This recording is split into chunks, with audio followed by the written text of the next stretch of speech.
Okay, I'm here. Good evening, troopers. Commander on deck. Welcome, welcome. Hope you're all doing good. Hey, TOA. Hope you're doing good. Hope you're having a good evening. It is time for the weekly debrief, the episode or show where we come in and talk about all the bullshit that's happened over the weekend. There's always new drama to talk about, right? Always good stuff. I'm doing better. Just was kind of down yesterday. Long work day plus I mean, it wasn't actually, I didn't have work. But you know what I mean. Just stuff, stuff. But I'm better now. I slept on it and yada yada, and just needed some time to relax. I'm probably I'm gonna have a like, this is kind of early for this, but I'm gonna have a schedule tomorrow. But we're probably not gonna do Wednesdays. Yeah, Wednesdays. At least for like a little while. I think we're gonna put Pragmata on hold, maybe. Or it should be Persona. We'll figure it out, one or the other. Or maybe I'll do art. I'll put art on hold. I don't know, one or the other. We'll put one or the other on hold. I really want to do art though. I need to learn, but we'll see what happens. I'll see what I do. Like, just for like next week, for sure, and like we'll see how we're feeling at the end of the week, and maybe we'll just go back to normal after that. But for next week, I'm just gonna do 4 streams. Yeah, I just need some rest. Or 5 streams? Yeah, I was doing like I was doing like 6 streams. Now let's go down to 5, just for like next week, and we'll see how that goes. What was that saying? Bunny needs bunny rest before I can do my bunny best. I'll be fine. Bunny's pregnant. What do you mean? Where'd you get that? How do you know? Anyway, but it's weekly debrief time. We got some stories we gotta go through. We got some really big ones, some little ones too. And like my hot fucking takes about like GTA 6, and I'm probably gonna make people angry, but you know what? I gotta fucking say it. We'll get to that in a bit. We'll start off with like a little bit of an update. And yeah, let's just get into it. Hold on, I actually forgot to get my music ready. I'm stupid. Where is my music? No, we haven't done the... What do you call it? Was it 7 p.m. or is it 8 p.m.? I think it was 7 p.m. We haven't done the Animal Crossing music in a while, so let's just do that. Shuffle. I think that's fine. Okay, yeah. Okay, let's get into it. No Vtuber drama for the first time forever. There's a little bit of an update. That's what we're gonna start with, actually. Thank you for bringing that up. But yeah, we're gonna start with an update regarding the Sonic thing. With was it Mia was the victim, I believe, and the perpetrator was Emu, something like that. They're both pink. I don't fucking know. There's so many pink VTubers. I'm a pink VTuber, so who the fuck? I can't even differentiate them. But yeah, there's like a little bit of an update. This kind of happened, yeah, like at the start of the week. Many pink women, unfortunately. Women. I mean, what? Anyway, but that was the start of the week, so not really become pink system. I mean, my new model, again, I keep talking about it, I keep teasing it. It's not gonna be as pink. I'm still gonna have like key features like my lily flower. But it's gonna be a lot bolder and darker in coloration, so I won't be as pink moving forward. But again, that's spoilers. Anyway, but yeah, there is a little bit of an update regarding Gophanui. A little bit of Goth. Don't get me started, otherwise I'm gonna like spoil the surprise. And I don't want to. You guys have to see the final thing. It's gonna be like a whole, like, kind of similar to my debut, my initial debut, where I slowly over time revealed my my model with how many like likes and follows I got. So I'm gonna make a big fucking thing. Leak it? No, we're not leaking it. No. Also, that reminds me. Oh, wait, my artist needs to get back to me because there was like one color change I wanted and she never got back to me. But anyway, feed first. What feed? There isn't any. I mean, what? That's a spoiler. Yeah, let's just get into this with the new, not new details, but like, details about the, oh yeah, new details about like that thing that was going on with, Mia and that other chick. Here. So this is going to be a pretty important video where we're talking about the product of cancel culture and its proponents who love to use cancel culture to harm those they Hold on, let me move things around. Absolutely freak out the second their standard is applied against them. In this case, we're talking about an event that volume of celebrating beat. the birthday of Sonic, and one of the featured guests expressed her support. Anyway, look, going right. Yeah, good. Yeah, you have to be able to hear that. Okay, yeah. Let's just go through like what we heard and what we know. This is all started with a where's the girl? They're not even showing off. Where's Mia?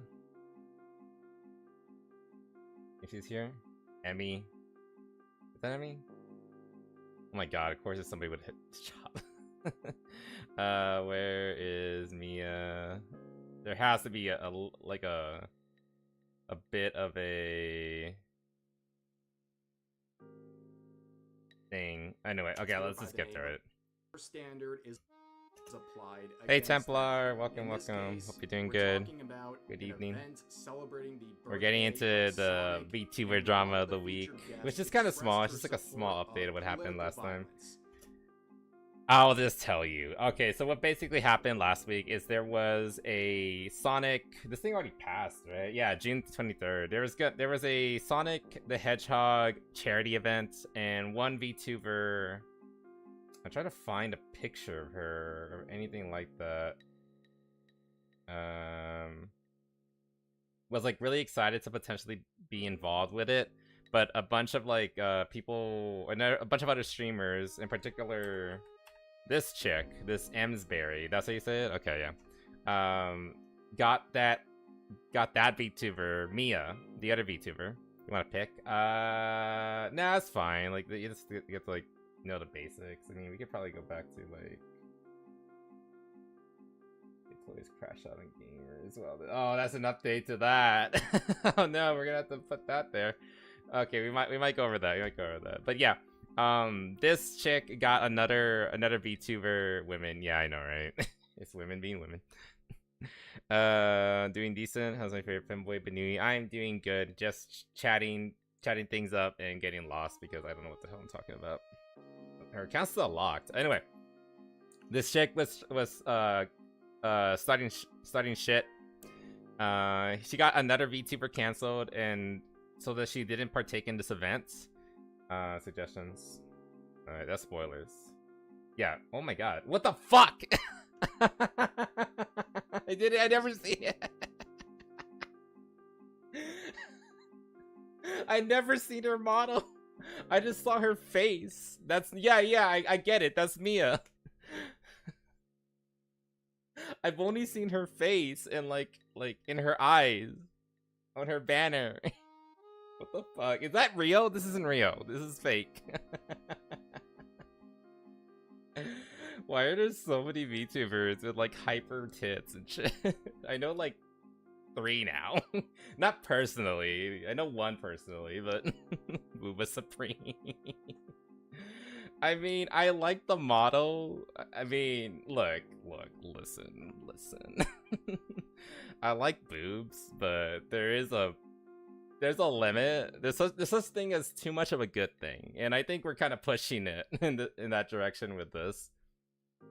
To be fair, there are characters that I really like that have big, like, to this level of booba, but they're rare and far between. Like this, like I don't know. It's like I got like a flashbang in my face when I saw this. I was like, what am I looking at? I was like, oh, okay. So thanks TOA. Thanks for showing me the model. I pull it up and like, oh my god, what am I looking at? Was she the one to start it stuff or the other one? No, it was the other one. Okay, what happened? Okay, like, we're getting distracted. That's her pin on Twitter. Of course it is. Isn't this chick so sad? Holy! You look at the size of them. Very appropriate. Very appropriate. Oh my god. We can't deal. We can't take care. We can't take this one. Too big for this bunny. Anyway, we're getting distracted. Okay. Okay, this Mia. That's her name.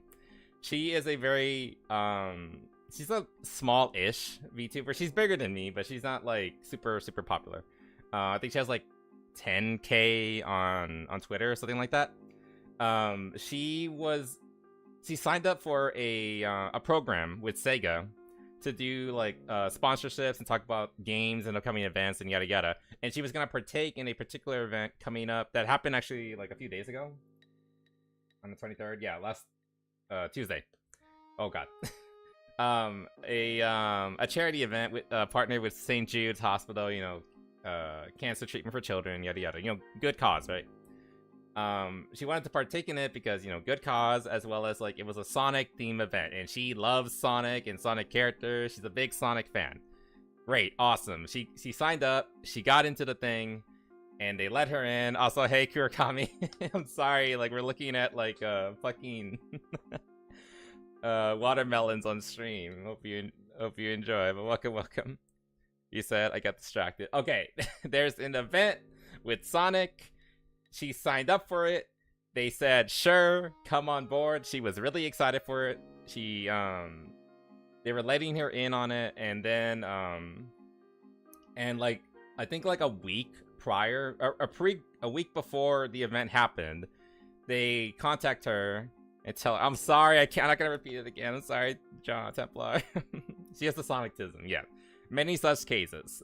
Sonic triggers something in the brains of a lot of people. I don't understand it, but you know, you do you. If you like Sonic, fine. Like that's your prerogative. I played a little bit of a few Sonic games here and there. Like they're fine. They're not for me, but I can see the appeal. Anyway, she got that Sonicism. She got into the event. Things were great. And then Sega contacted her because they said like, sorry, but you're a safety risk. That's the word they used. They called her a safety risk. And said that they weren't gonna allow her to be part of the program anymore. And the reasoning is because, I want to say it was her entirely, but people like this one, Emsberries, did like an organized cancel campaign where like they all banded together and they reported Mia here and her two best friends to Sega. And they got her canceled, basically. They basically convinced Sega to remove her from the program and send her the thing and yada yada yada. Which is awful. And the reasoning behind that is because Mia, this one, she had a clip, which apparently she made the clip herself, from what I found out. Like, it's not like somebody clipped her out of context or anything. She made that clip. So like that's one new piece of information I learned, is that she's trying to say, like, this is like my bit of like criticism to Mia. Like I still think that she's overall the victim here, but here's my criticism to her.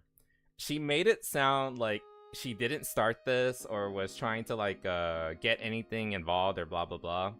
But she's the one who made the clip. She's the one that made the comment and then clipped it. And then she put it on Twitter.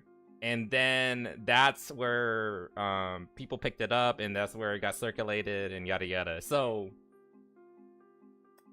I get it.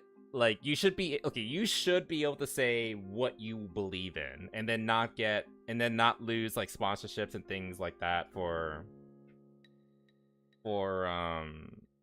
you know, like other deals and yada yada. That being said, like that's how it should be in a perfect world. Unfortunately, this is not a perfect world. So she basically talked shit and then she got surprised that she got hit. I don't like, again, like if you're gonna like voice your opinions, especially like about a very sensitive topic like, you know, trans issues and things like that, because that's what she was talking about, trans people. And it's in her opinion that like if you are, I think what she said was like you're actually harming them by appealing to their delusions. I think that's the wording she used. Which again, that's her opinion. I'm not saying that's correct or not, but that's her opinion. But I believe she's allowed to have them. But the point is, like, that's a very hot issue. And if you speak up about it, and then you advertise about it, people are gonna get upset. So this whole thing of her getting blindsided by losing her sponsorship and everything, I don't think she should have been surprised by it. It's unfortunate.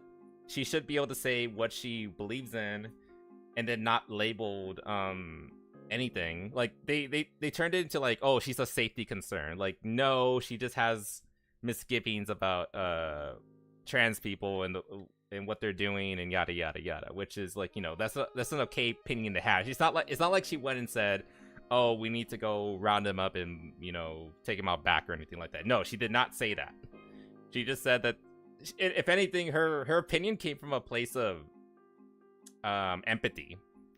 You might not agree with it, but I think her opinion came from a place of empathy. But again, like, you put that opinion out there, you're gonna make people mad.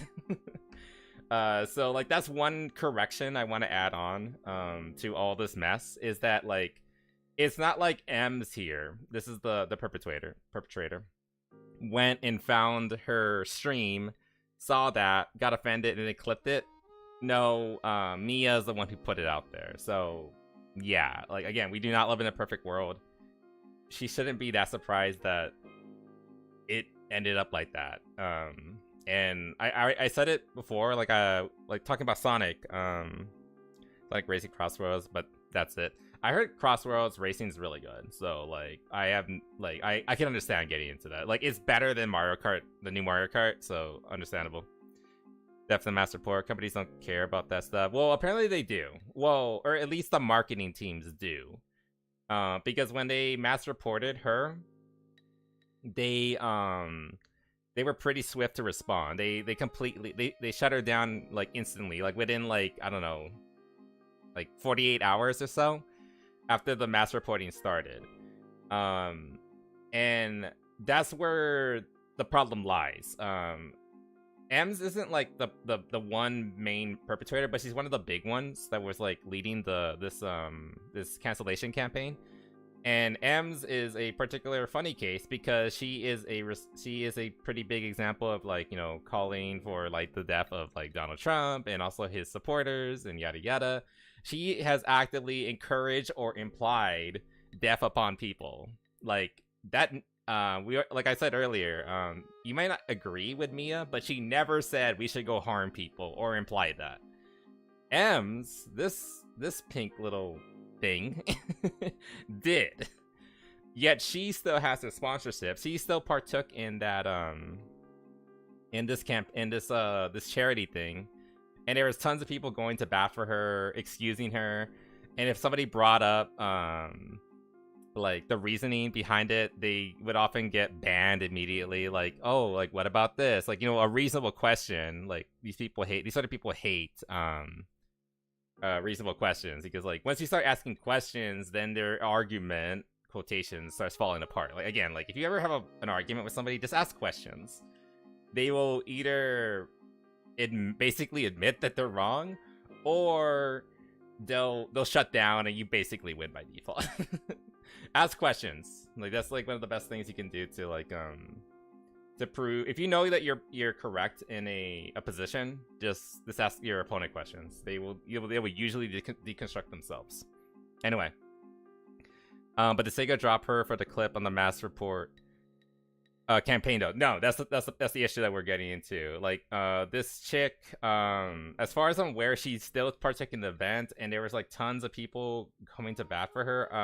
I believe this guy was one of them. She flew too close to the base. A little bit.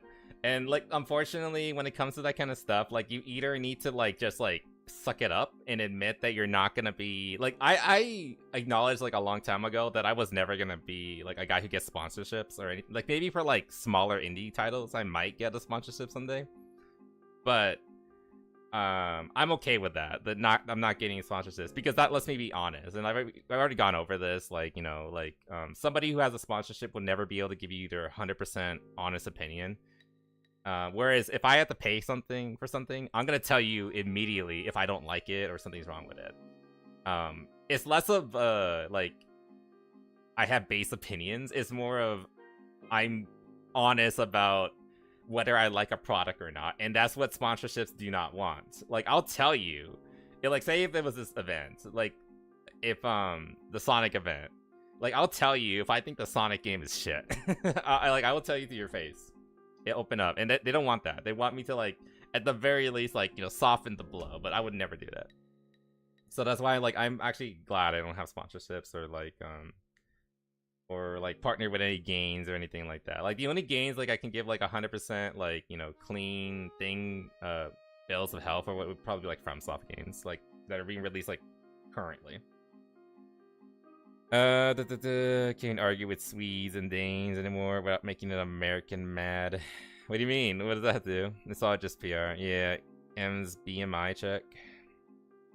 He's a modern mouse with Mia. I mean, like, Mia is like, I don't think that's pretty hard to beat. Just saying. I didn't even know. Like, I went into this not knowing about this. So, that's pretty hard to beat. I don't think even Kirsch has melons that big. And Kirsch is like the most famous big titty base foxu, so yeah, Mia is something different. Oh, okay, so that she looks like, oh, I didn't know she had tits. I thought she was flat. Like, I've been going off of like their banners, this, and she looks flat here, so that's what I was going off of. But yeah, like that's pretty normal. As far as VTubers, she looks really obnoxious though. Like, it's like a weird shade of pink. I don't know. This is too much of it. I don't like her design. This is something weird about it. Like, I get what they're going for, or it's like a strawberry kind of thing, but yeah. Anyway, yeah, I like Mia's better. And it's not just because of the tits. I just like this more traditional anime art style. It's just more my thing. Anyway. Anyway, being based once again. I mean, like, I am like 24/7. What do you mean? So now, as Wally said, often size doesn't matter. What are you implying there? He's a big Amy Rose fan. Yeah, I can see it. I can see it. Like, she's a Sonic fan. I can see where the inspiration's coming from. Like, that's fine. Like, I have nothing wrong with M's regarding like her fanatical obsession with Sonic. Again, you can like whatever you want. You know, we don't choose artisms. Like, I got given guntism, and I'm all the worse for it. But, you know, hers is Sonic, and that's fine. Like, that's something wrong with that. It's just like she's being a fucking cunt. That's the problem. Prefer Booba Supreme. Again, it's not the Booba. I just like the design more. It looks softer and neater and cleaner. I like the shade of pink with her hair. The combination of white and pink. That's it's a classic design. I like it a lot. Okay, it has nothing to do with the boobs. I swear, I'm not that horny right now. Anyway, moving on. Sure, but I prefer personality. I mean, if we're going by personality, I think Mia wins too. Again. Anyway, moving on. So, like, all that happened, and apparently there are people going to bat, which includes this guy, who I think is the event organizer. Like, he has gone on record to say, like, we stand with Ems Berry, and like, she's so sweet and awesome, and everyone, like, it's the basic like I was saying earlier. Like, if you give them, if you start asking them questions or giving them evidence of M's not being the sweetest girl ever, you know, sending death threats and things like that, they either ignore you or they start attacking you, like not physically, like, you know, like based on your appearance and things like that. Like, they just call you a chud or a Nazi, or, you know, the usual old reliables that like to fall back on. Like, they don't actually like contend with the argument itself. They'll just say that there's something wrong with you and just ignore the evidence and yada yada yada. You know, the usual bullshit. Like, nothing particularly unusual there. What do you say? Is there a clip command by any chance? Clip command? What do you mean by that? Like, to make a clip? Anyway, let's just go through like the new stuff that happened recently. Okay, so this is more like the old stuff, like talking about what she did. This is it. But now we get to this Fidel guy. Games I think this is him. I think this is that guy. This one that we were looking at earlier. I think this is him. Cage. He is the co-host. Yeah, he's the co-host. Yeah. Of this stream, and as Fools see, being Ems foolers. is Hey, listed good down sir. here. Welcome, He was the welcome. How's co-host, it going? and he had a lot to Oh, say about sorry, I didn't see that. Kisses for good sir and Templar John. Here you go. Here you go. Mwah. Mwah. Thank you for the redeems. Hope you're doing good. Why are you being so pouty, good sir? What happened? this, replying to her. Enjoy it. as- Also, I really like that.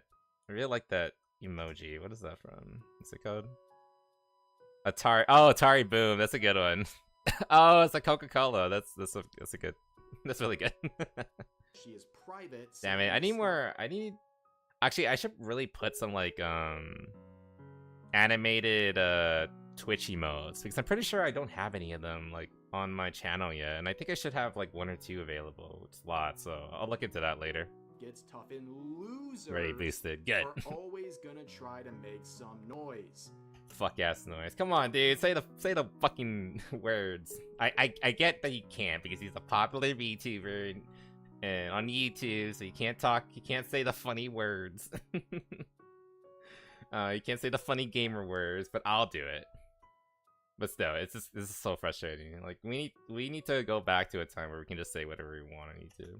Got your back. Animate emotes already? Wait, I do? Need anything, Where? buddy. But you have to be So like this person is sticking their subscribed to use them. Maybe you have to be subscribed. neck out. Actually, wait, I can check. Hold on. I can check on my own. No, that's not the. What am I looking at? Dashboard, idiot. Stream manager. You know, keep playing this. For M's, making it very clear they stand by M's and make. Yeah, like this is kind of like concerning. Like they actually have like the event organizers themselves like standing with the bitch that's like calling for the death of people, which is just really unfortunate. I have 4 of them. Okay, let me see which ones I have. Oh, I do. Oh, okay. Yeah, these are the ones I have. Okay. It's just that like I don't think any of you guys are like high enough tier to use them. Okay, that makes sense. Well, clearly you guys need to just like subscribe so you can use them. Actually, I think Good Sir could use them. He has the basic subscriber thing. Yeah, they don't come up often enough, and they're really good emotes too. Damn. Some Twitch from someone. Oh, okay. All right. Anyway, moving on. Mistake. This guy knows all of the relevant context. He's not just okay with it, he is supporting the person who made it, dismissing all of the very, very reasonable criticism against her. He's hype guy. as He's got that like nobody's by douchebag. losers and nobody's He's got that douchebag beard too. buying it. Oh no. Remember, They want to strip you of your opportunities, demoralize you, use your position against you. They want you dead. That is very true, actually. See, Good Sir can do it. Oh yeah, I've seen Good Sir use the glasses emote. Okay, that's not new. Is it? It is not only tier 2, I think. Yeah, but like I think the basic sub tier should get you access to all the emotes if I remember correctly. It should. Yeah, you have access to all of them. So yeah. Twitch money. I do not support the leadership. That is fair. Don't get money unless you are comfortable with doing it. Yeah. Fucking what was it, Danny Boy? He's a fucking douche. What does the wiggle do? Oh, wiggle. It just makes me wiggle. Thank you for the redeem. I'm sorry I didn't catch that. I do the wiggles. they Okay, all want yeah, Scotch is very disgusting. Sega endorses it. Yeah, and like that's another problem. A lot of people have been like, oh, I see that. Here you go, TOA. Mwah. Thank you for the redeems. Thanks for being here. Always appreciate. But yeah, a lot of people have been tagging Sega. They've been trying to do like the reverse of like, you know, get her removed, M's and like, you know, similar people who are like acting like her. And Sega has literally done nothing. I mean, to be fair, they are a Japanese company, and they usually kind of are detached from everything regarding like marketing and things like that. And unfortunately, because this is their English marketing team, it's being marketed and controlled by American assholes who are usually often very politically captured, and because they again, it's the whole fucking Gramscian mentality and playbook. You know, control the culture, then you get to like implement your policies later on, and so that's why they're trying to control you know content and culture like Sonic. And one of the easiest entry level positions is things like marketing and community managers, you know, things like that. So the big higher ups at Sega itself, like, you know, the actually Japanese yeah, it was pretty fucking racist when we the Japanese heads at Sega don't know about any of this. Like, this is like this literally like on the other side of the world to them. They don't care. Based it up. It was a mistake. It was a fucking mistake. It's the Japanese. Like, I would never forget them.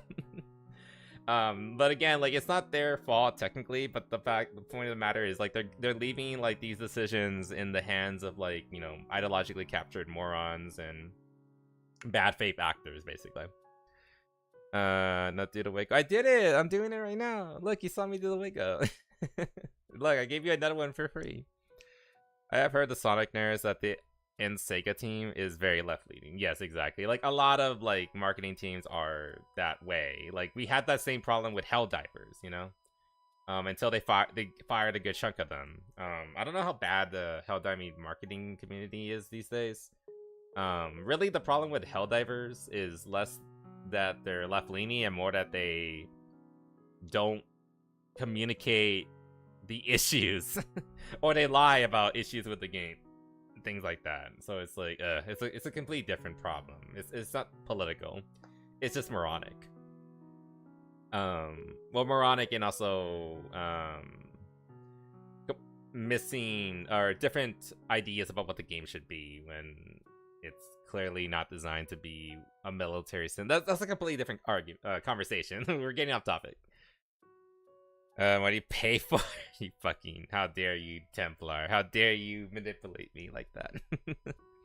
They hate giving buffs. Yeah, and then there's like that whole thing. Like, I watched that video you sent of like the 20 minutes of like unlisted nerfs or buffs to enemy units, basically counteracting all the buffs they gave us. So basically nothing changed in the long run.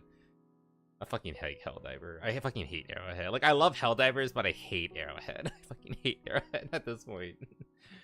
Like, it's getting to the point that I'm like, I kind of want to use that word. It's like, I don't like hating anyone, but it's getting upset. Anyway, completely different thing. To strip you of opportunities, demoralize. But yeah, like, that's what they did. Like, they canceled our big city princess, and we're upset about it. Oh god, I saw her test and now I'm ready to die for her. Kidding.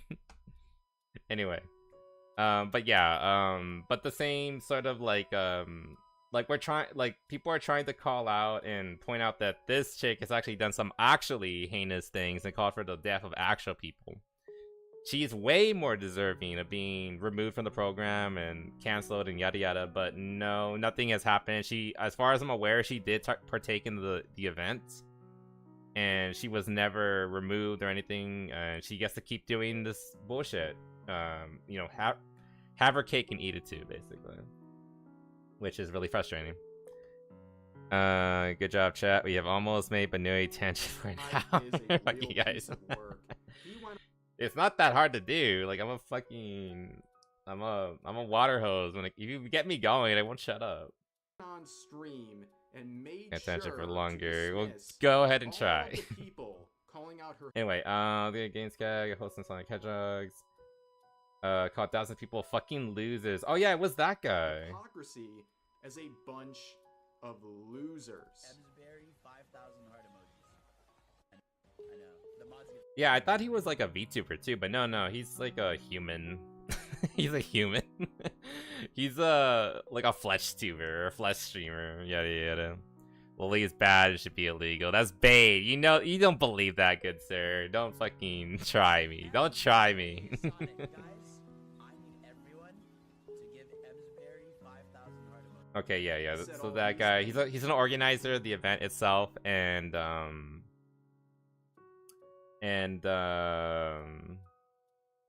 and yeah, he's going to bat for this bitch. I'm gonna call her what she is. He is a bitch. She's a cunt, an asshole, yada yada yada. Look, if you call for the death of people, calling you a bitch and a cunt is probably like the least of your concerns.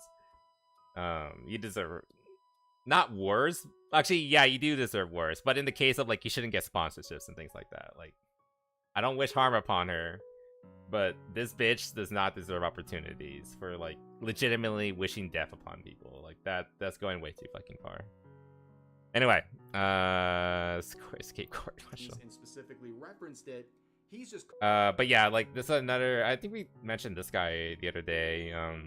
He's like a pretty chill Sonic streamer. Like he's been like calling out Ems for her hypocrisy and all that nonsense. Also, thank you for the water. Did I open up a tea or my Coke? I have like 2 teas. I'll open up tea. Yeah, I got some like green tea here. Thank you. It's like a Hello Kitty girl vibes. Yeah, she kind of has like that Jirakai aesthetic, but at least Jirakai girls, or like landmine girls, those are just like lonely chicks who just want attention. This bitch actually wants to hurt people, so there's a difference. Redeem did say drink water, Scampanui. It means drink liquid. They should probably change it, but I don't want to. I mean, I have a water bottle here, but like, I don't want to drink water right now. Scam too. I'm sorry. I'm a scam artist. I'm the grifter, clearly. Everyone who's mad at. But yeah, he's been like this is their usual strategy, just blocking everybody. Not actually. That's like the strategy. They don't actually like engage with the criticism or anything like that. They just call you a right-wing Nazi, whatever, and then they block you, and then they laugh a bit because they have all the power. Like in this case, they do have the power. Like he's one of the event organizers. He makes the rules, which is really, really unfair. But that's just how it be. Also, here you go, good sir. Oh fuck. Sorry, wrong button. Wrong button. Mwah. Thank you for the redeem. But he's a Discord mod. I mean, he's some kind of mod or something. What do you mean? I mean, some Discord mods are okay, but like, I think you mean it in that other way. But yeah, he is, I can refund the points. No, don't do it. I drank water. It's fine. Drink liquids. It's fine. Now, they will eat him alive. Here's an example of that happening in... right there. Y'all deleting the pic I took with XQC. Oh yeah, so like now people are like attacking him because like this is like just the same thing we've seen like time and time again, like the snake eating itself, the Ouroboros effect. If you are on this side, these people, you have to be constantly toe the party line. If you do not, then you are the problem, and you'll eventually do something that upsets the collective, upsets the hive mind, and then you'll get your struggle session.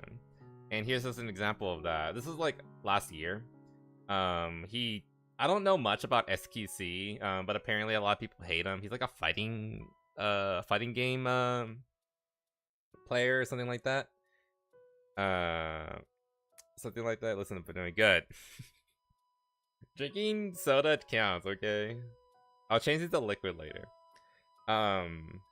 French Canadian. Well, there's your first problem. But yeah, he's like some fighting game player, and apparently this guy, this dude, he took a picture with SQC at some point, and XQC is like one of the boogeymen for these people. Like he's a right-wing grifter, yada yada. I never heard about him. Like all I know is that the only right-wing quotations thing that I know he did is that apparently he took a picture with Trump at like an event, which is like, okay. And like you took a picture with the president of the United States. Like okay, who cares? Like, that's just a thing that, like, if I had an opportunity to take a picture with a president of the United States, I would take it. Even if it was Joe Biden, I would have taken a picture with him. Because that's the president of the free world. Like, that's a cool thing. Like, you know, like, how often can you... How many people can say that they shook hands with a president? With a sitting president? Like, even if I don't agree with the guy, I would still do it. Even if it was Biden or Clinton or some other one I don't like. I still would have done it. Because it's a president. It's one of the presidents. Like, that's a cool thing. If I got that opportunity, I would just do it. But, you know, like, you know, Trump's like the reincarnation of Hitler, right? So, because he did that, he has been stained. SQC is now just as bad because he sided with him. I don't think he even is particularly, like, right-leaning. He's like a game... He just plays fighting games, as far as I'm aware.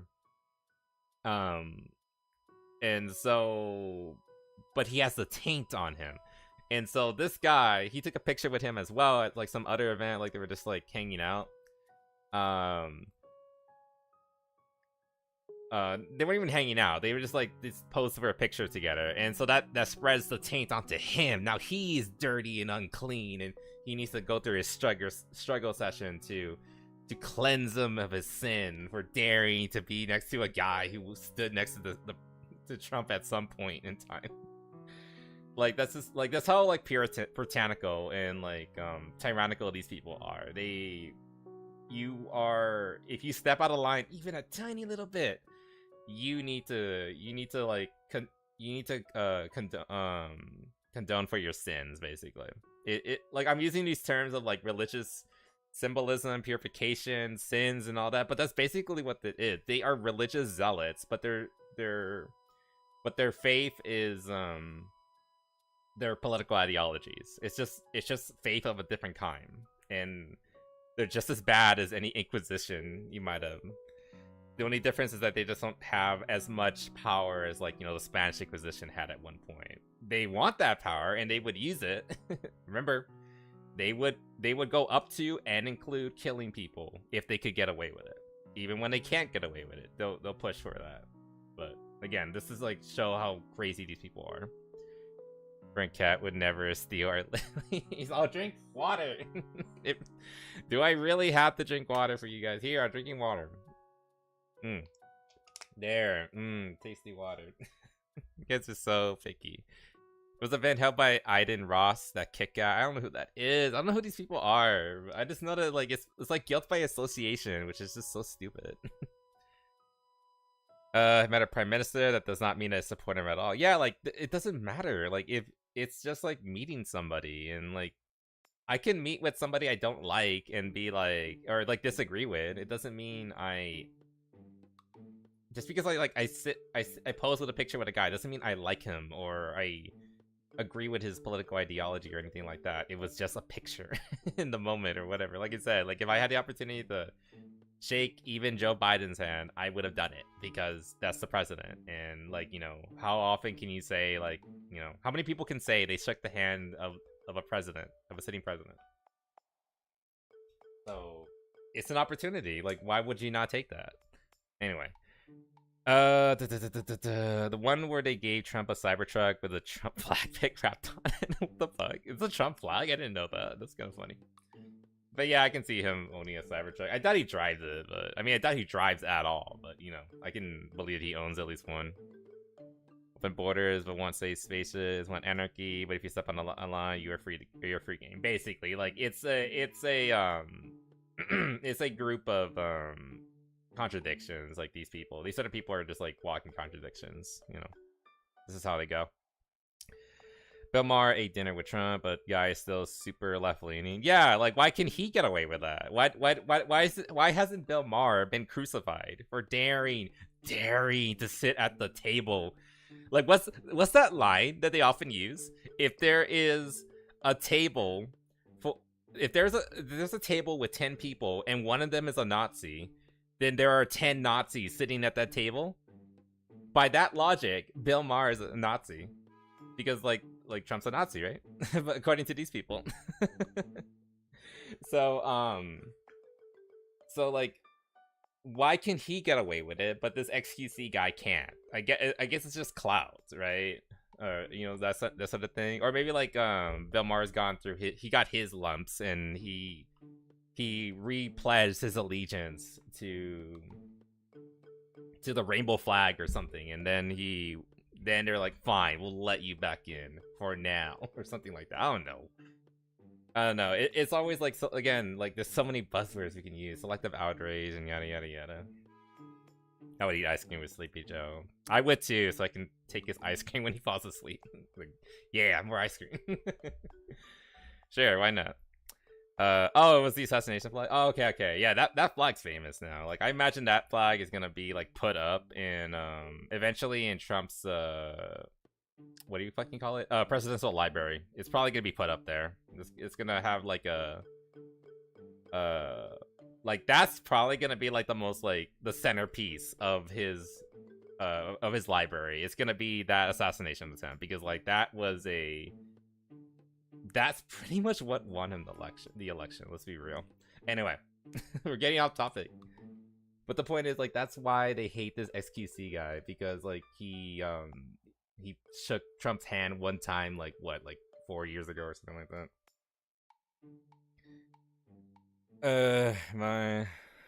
Just look at what's going on with Scott Wiener. I don't know who that is. If a house divided against itself, the house will not be able to stand. Yeah, that's another big issue. But like, you know, we're not here to talk about that right now. But yeah, so yeah, like that's just like an example of like how these people operate, you know, like if you don't toe the line, then you are the problem now and you're gonna get your comeuppance. But yeah, he's going more multiple times on stream, but he's not gonna talk about the drama, guys. Yeah, this is just him. I think we already went through this. Him like talking about the drama and then saying, nah, I'm not gonna talk about the drama. Like he's going back and forth, like oh, I'll tease you a little bit about it because it gives me engagement and yada yada, you know, more money. But I'm not gonna talk about it though. I don't know. He's just such a cool shit in these he just sounds so fucking fake. I don't fucking know. And if I remember correctly, like he even goes on, is like, oh, I feel so bad for Barry, this chick, Emsbury, because like, oh, she's so young, she's like only 20 years old and getting all these opportunities, and now she's gonna be getting pushback for all of them. Like first of all, like it's kind of insulting to Barry because you're implying that just because she's young that she's not an adult, and can't so you're basically implying that she's not accountable. She doesn't have agency. She's basically a child, even though she's a legal adult. And two, because she's a legal adult, she should be held accountable. If she is fucking up and doing insane and doing deranged things, people should call her out for that nonsense. She isn't a child. She's 20 years old. She's an adult. She can take her lumps when she does something wrong. She's not excluded because she's young. An adult's an adult. Like if she was like actually like 15, well, first of all, she shouldn't be in the space to begin with. But then maybe we could have a conversation about like, hey, maybe like, you know, like go easy on her. But no, that's not the fucking case. Like, so stop infantizing her to defend her. Like it's both insulting to her as well as, you know, it's like a cheap trick to help her escape accountability, which is just cheap and bullshit and yada yada yada. You know, there's like a bunch of other crap. Yeah, she can vote, like she can make these decisions and yada yada. So yeah, the age thing is just such a like, God, people are so fucking weird about age. Like, is 18 an adult or not? Like, make up your fucking minds. Yeah, like, I bring that up because, like, you know, the whole Eevee thing and yada yada, Stellar Blade, Blood Rain. Like, are you an adult or not? It's a yes or no question, and they always want to, like, toe the line. Like, oh, she's 19, she's basically a child. Like, no, she's not. She's an adult. She can be held accountable. So that's just all. This again, it's just fucking cope at this point. He's like trying to be. He's literally just white knighting for her, which is just pathetic. The tangent for 5 more minutes. No, too late. You already failed. You can't do anymore. When we're yapping, the male brain usually done developing by 25. Yeah, like that's true. The age development, but like, you know, legally you're by 18 you're an adult. So if you do something stupid and you're 18 years old, we can call you out on it. Simple as. Anyway, so going on beyond that. This guy is the most terminally And of course he has that flag, because of course he does. online Twitter user I've ever seen. What I'm gonna show. Oh yeah, and like then he goes on about like how he hates Twitter. Like Twitter's so fucking stupid. And then You here. like in one day he posted like 100 posts in a single day. Like I get it, he likes Sonic. And a lot of people get addicted to Twitter too, but like why are you talking about like how toxic and terrible Twitter is, whereas like it's very clear like you found your bubble, you found where your little safe space here, like you're fine where you're at. Anyway, There we go. That's 24 hours of replies, but yeah, that was like, I don't know, it was like nearly 100 posts. I spent through a lot of them, but it was like a ton of posts of him just like using Twitter a usual 24-hour period. But he hates Twitter, guys. Whatever, who cares? Twitter. Throw us nice with those Terrible guys. play. You know what I mean by white knighting? It's a internet term, you know, when you go to bat for a woman online because you want to fuck her. But you can You know, it's a male feminist thing. In case you don't aware. Yay, 1 hour first topic. We did it. Chad, god damn it. she posted the clip and added. Something saying hate women, hate people succeeding. That's something. Oh yeah, and like going over like what he said, like one of his thing of like hate women and hate women succeeding. That completely goes out the window when the person this all was centered around was Mia, who is a fucking woman. Like her whole, like by their logic, this guy, Mr. French Canadian over here. I don't know if he's actually French Canadian. He's some kind of Canadian. By his logic, he is the misogynist because he's going to bat against Mia. Our not that one. Our big titty princess. She's going. He's the one. I can't take it seriously. Like I like it, but at the same time, it's just like, oh my god, I can't process this. It's like I get like a flash grenade every time I see it. I need to stop looking at it. But yeah, by his own logic, he's the misogynist in this situation because like simply criticizing a female VTuber amounts to hating women and hating their success. So French Canadian over there with his fucking broccoli hair, he's the actual misogynist here. Again, using his own fucking logic. And yeah, it has nothing to do with gender. It's about the hypocrisy of the situation. Like she speaks her mind, and then she's shot down immediately. Again, we already went over how like you're saying something very like controversial, and you're also putting it out there. She put it out there herself, so it's not surprising that like she got some pushback on it. But it's the hypocrisy of it. Like like saying you disagree with trans issues is not as bad, you cannot convince me otherwise, as saying that people should die for what they believe in. That is not the same. Those do not correlate.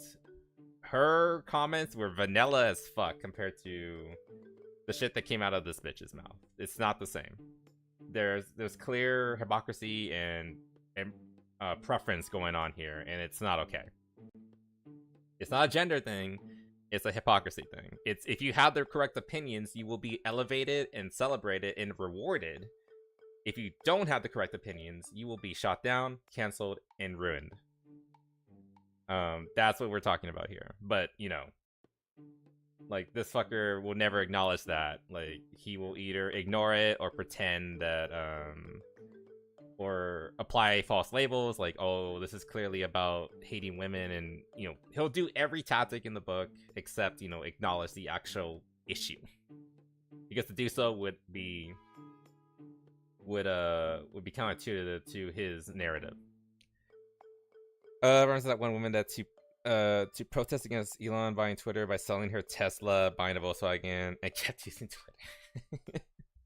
I mean, like what? Like how does that even? How does that even like he already has your money from when you bought that Tesla. He still has that money. That money was his forever. Like you might got some money back like for yourself. I know you did not get the full price back, maybe 50% at best. And then keeps using Twitter. So like yeah, I'm sure he's super fucking I'm sure he's like just wallowing in pain and crying himself to sleep because this random Karen sold her car, which she probably was gonna do anyway eventually. Because cars get old and that's what happens. You sell them off or you have them scrapped for like, you know, at least some cash back. Well, these people are so fucking stupid. Again, yeah. And don't tell her the history of Volkswagen. Oh yeah, Volkswagen. Like again, these people are like, they're so fucking stupid. Anyway, stop with the tangents. And I guess you're going to ignore that M said, pretend like she did nothing. Yeah, exactly. Can easily get away with stuff like, yeah, like that's the problem. They have the numbers, and probably more importantly, like they are in positions of power. Again, he is like the one of the hosts for that event, and so he basically can decide whether or not to do it, unless someone from Sega actually paid attention and actually told them, hey, don't hire this bitch because she actually is dangerous and is detrimental to our brand. Nothing's gonna happen because the vast majority of like I said, the vast majority of the time, the only people that are running these events and are the ones coordinating with the community are community managers and marketing and HR departments and the like. They are all English speaking. They barely coordinate with the Japanese side of the company, and that's basically it. They don't they basically have free reign as long as they don't do anything too egregious. That if they keep it like on the down low enough, they can do basically anything, which is unfortunate. Fidel, aka Gamescade. His name's fucking Fidel too. Of course it is. Despite the Melanie, I assume she meant violent. Oh yeah, she was also like joking about Kirk and saying how, you know, I loved, like, I think her exact line, like, it's over here. I'm not gonna replay her video because I do not like her voice. I fucking hate her voice. I'm not gonna play it, but like she was like joking about like the death of Charlie Kirk and all that. Because again, that's what these kind of people are. Is no, I'm blind. What do you mean? What happened? Not a mod. Eye-to-eye trans stuff. We don't see eye-to-eye trans stuff, and people instantly turn around. Like, yeah, you can like again, it's all about the hypocrisy of it. Everything here is like I've already said this.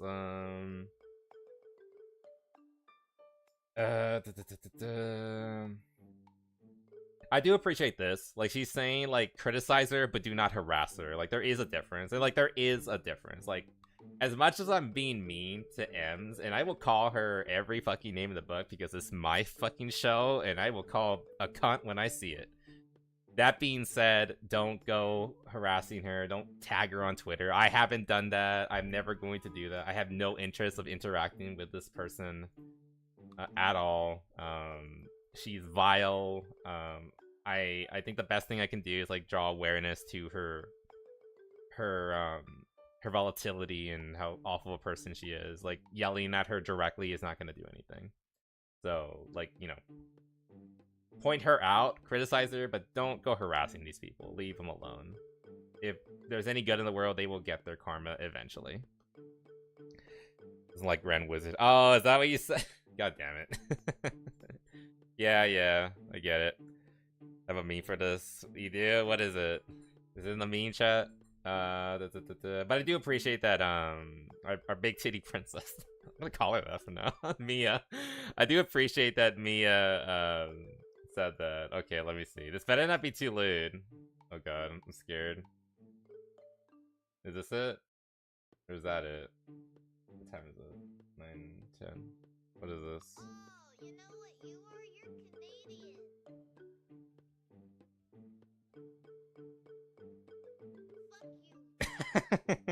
That's the appropriate response. Yep, that's pretty much it.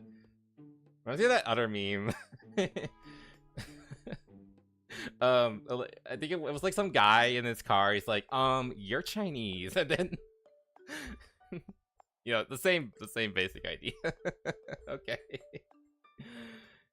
we don't have to listen to you. But that is absolutely true. Canadian, their opinion immediately doesn't matter. But yeah, that's pretty much how it goes. I have like a folder with like nearly 1,000 memes in it on my phone alone. So like, yeah, I have a meme for it somewhere. It will not if I'm willing to go through it. Better, and I'll make our. Not bad. I wish to keep it that way. Here again, here's where I have to call her out a little bit. Like again, Mia, our big titty princess. Like that's kind of bullshit. She kind of started this in the first place. She's the one that clipped it, as far as we're aware. She's the one that made the comment. Like, yeah, if you make like a comment on like a stream and then like it was like a passing comment and you didn't really intend for it to go any further than that, like fine, whatever. Like I say stupid shit on stream all the time.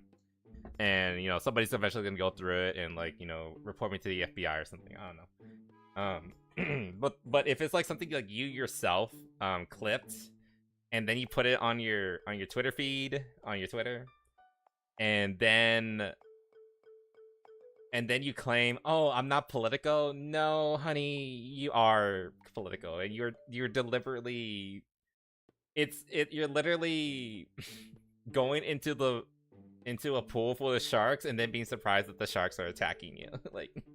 like I'm aware what I'm doing here. Like I know that like if the wrong person sees this, they're gonna come after me and get angry and blah blah blah blah blah. I already know like there's some people I used to be friends with who have probably seen my comments in the past couple of months and probably think I'm like a horrific, awful person. And they're entitled to that. They can hate me or whatever. Like I'm not gonna deny that I am being political. Like I am being political. That being said, I'm aware of it, and I am ready to take the hits. I am talking shit, I'm ready for the hits, if they ever come. Again, I'm kind of small, so if they come, who knows. But the thing is, she's bigger than me, and she was stirring the pot, jumping into shark-infested waters, and then she got surprised that she got bit. So, again, Mia, our big titty princess, you don't deserve the hypocrisy of the situation, the clapback. You should still have your sponsorship spot. That being said, you knew what you were getting into. Don't don't sit there and pretend you didn't. You knew what you were getting into. I like you. I'm on your side on this, but you're the one that poked the bear. So but I will help you fight that bear however I can. Anyway, moving on. Wait for president 2028. If only. If there was any sense in this country. Message be nothing. Also, not be political. She also uploaded a clip on her YouTube as a short. Yeah. Again, like that was a correction. Probably one of the biggest corrections from last week. She like, I was under the impression that, like, oh, they found this clip of her and they took it out of context and yada yada yada. That's what that was my impression, but no. She started this. I still don't think she's, like, at fault or, like, I still think she's the victim, but yeah, she started this. let's not pretend otherwise. Anyway, moving on. And yeah, like, people are pointing out, like, the double standards, and they don't give a fuck. They just go down to this. And now they're, like, apparently, like, the newest strategy is, like, oh my god, it's a charity event. Like, you're ruining charity. Yada, yada, yada. Like, think about the children and, like, you know, the usual bullshit. Okay, first of all, and, like, my answer to that is, like, if this is a charity event, if we're trying to, like, fight for a good cause, shouldn't the people involved be upstanding and, you know, actually decent people? Remember, the reason that they removed Mia was because she was quote-unquote a safety risk.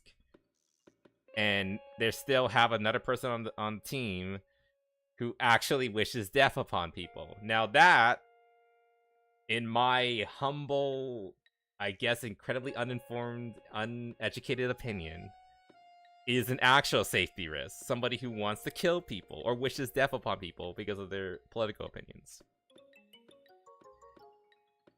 So, wouldn't that be bad for the brand? Wouldn't that be hard for the the charity event itself? Like, people who, I imagine people who were going to watch this stream and were going to donate didn't come on and didn't donate because they knew that where's the fucking suggestion? Because they knew that this Barry chick was gonna be there, and she basically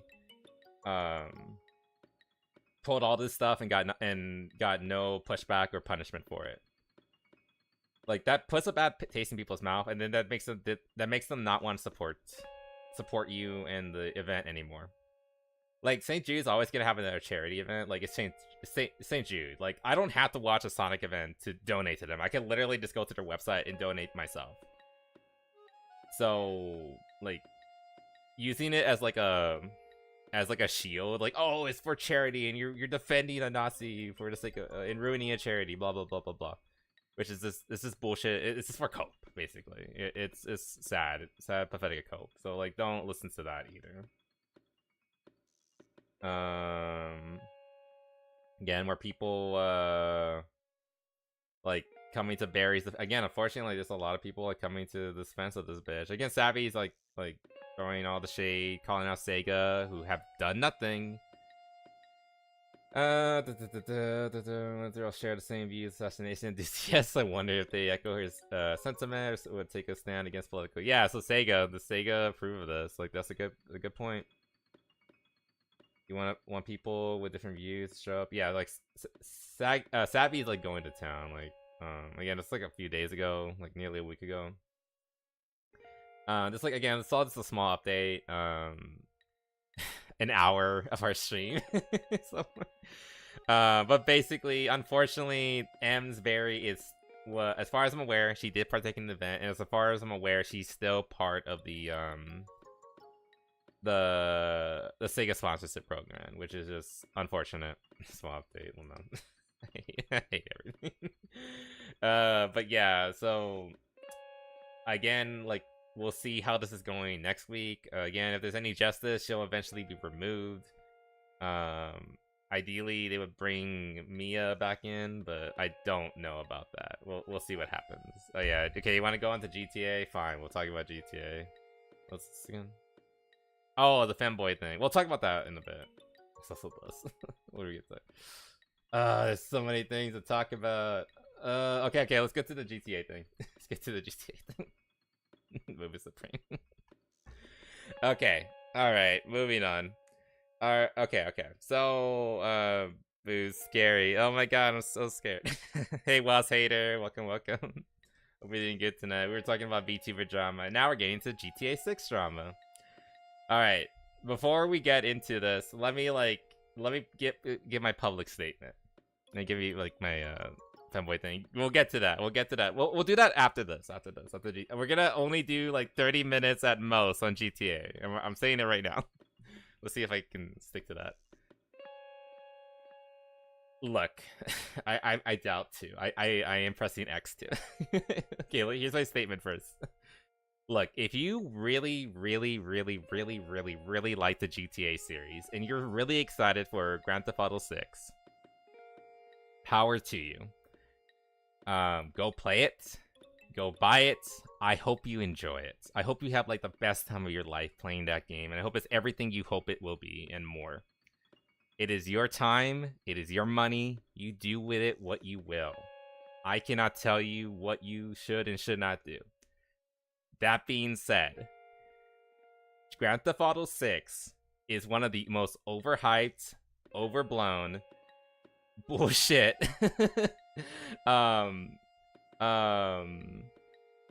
hype machine I have ever seen in gaming, period. I see so many people telling me like this is the biggest fucking event. developers are like delaying their game so that they don't release at the same time as Grand Theft Auto 6 or the same month or like within a couple months of it. People are like I like people I respect, like Craig from I was gonna say Attack of the Show. Craig from like Side Scrollers and Arch from Archcast. They're all telling me like this is gonna be like the biggest launch ever.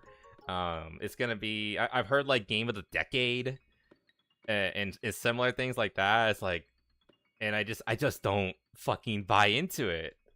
I don't buy it. Like, I'm sure it's gonna be a fine game. Rockstar usually make pretty decent games. I love the Red Dead series in particular. Like, they're awesome fucking games. Those are my favorite Rockstar games. I love Red Dead. But I don't see the appeal of Grand Theft Auto. I really don't. Grand Banui Auto win. Never. I mean, yeah, eventually. I'm gonna play like the original, not the original. That's like PS1. I want to play the PlayStation 2 trilogy someday. GTA 3, San Andreas, and Vice City. I would love to play that on stream someday, because those are the ones that I grew up with. Like, look, to give a little bit of backstory of what I am familiar with regarding Grand Theft Auto. I grew up with like the PlayStation 2 trilogy because I mentioned how my cousin was like several, like over a decade my senior, and as well as my cousin, like we were about the same. My little cousin was about my age, whereas my older cousin was like in his 20s by the time we were old enough to play video games. And he would let us play his PlayStation 2, and he had like all the video games, like including like the really violent ones like God of War and the Grand Theft Auto series, and we loved playing those as kids. We never played the story. All we did is run around and shoot people because we were little psychopaths. But I have a lot of fun memories of the Grand Theft Auto series. The first time I actually properly played a Rockstar game was Red Dead Redemption, and I love that game to death. And I loved the second game to death too. But GTA was always just like a little fun thing on the side. It was never really for me. Like, you know, the first GTA I owned was the Liberty City Stories, which is basically like the 2 DLC expansions, like packaged into one game. And they were fine. Like, I enjoyed them. They were pretty good. It was the Hells Angels and Ballad of Gay Tony. They were great. They didn't make me want to play GTA 5 when that came out. And then like 10 odd years later, I still haven't played GTA 5, and I don't care to ever. Same thing with GTA 6. I don't really care to play it. I like GTA, but I always wait 2 weeks till after the game drops to decide to buy it or not. And like, that's a good like mentality to have, because like, what did I put in my notes? What do they call this? GTA 6 is...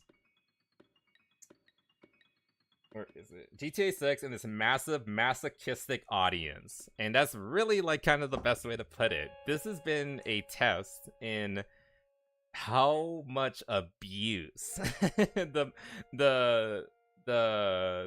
fanboys are willing to put up with. Because Rockstar in this game are playing you for fucking chumps. And like, let's just go through the evidence. First and foremost, Rockstar says currently has no plans to release GTA 6 on a game disc. This is such a good example. 2010, 2020, 2026. You don't even get a disc anymore. You get a code, and you're gonna fucking love it. And this box with nothing inside of it except for like a card with a code on it, that's $80. $80 fucking dues, when games should still only be like $60. I stand by that. You should own full length AAA games should still be $60. Period. There's no reason for them to be as high as they are. Especially if you're not gonna put a disc in the box.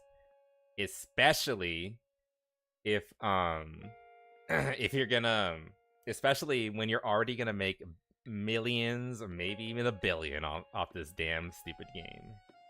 You don't need you don't need $20 extra from the average consumer.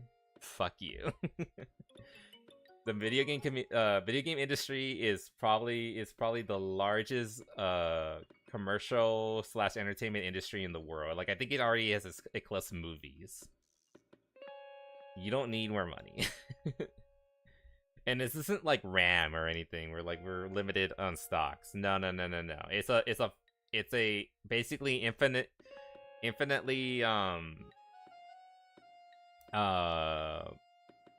duplicatable software that's oversized, and you can just throw it out there as many times as you need to, as many people are willing to pay for it. Which you're not even paying for the game, you're paying for a license to use the game, and they still want to charge you $80 for it.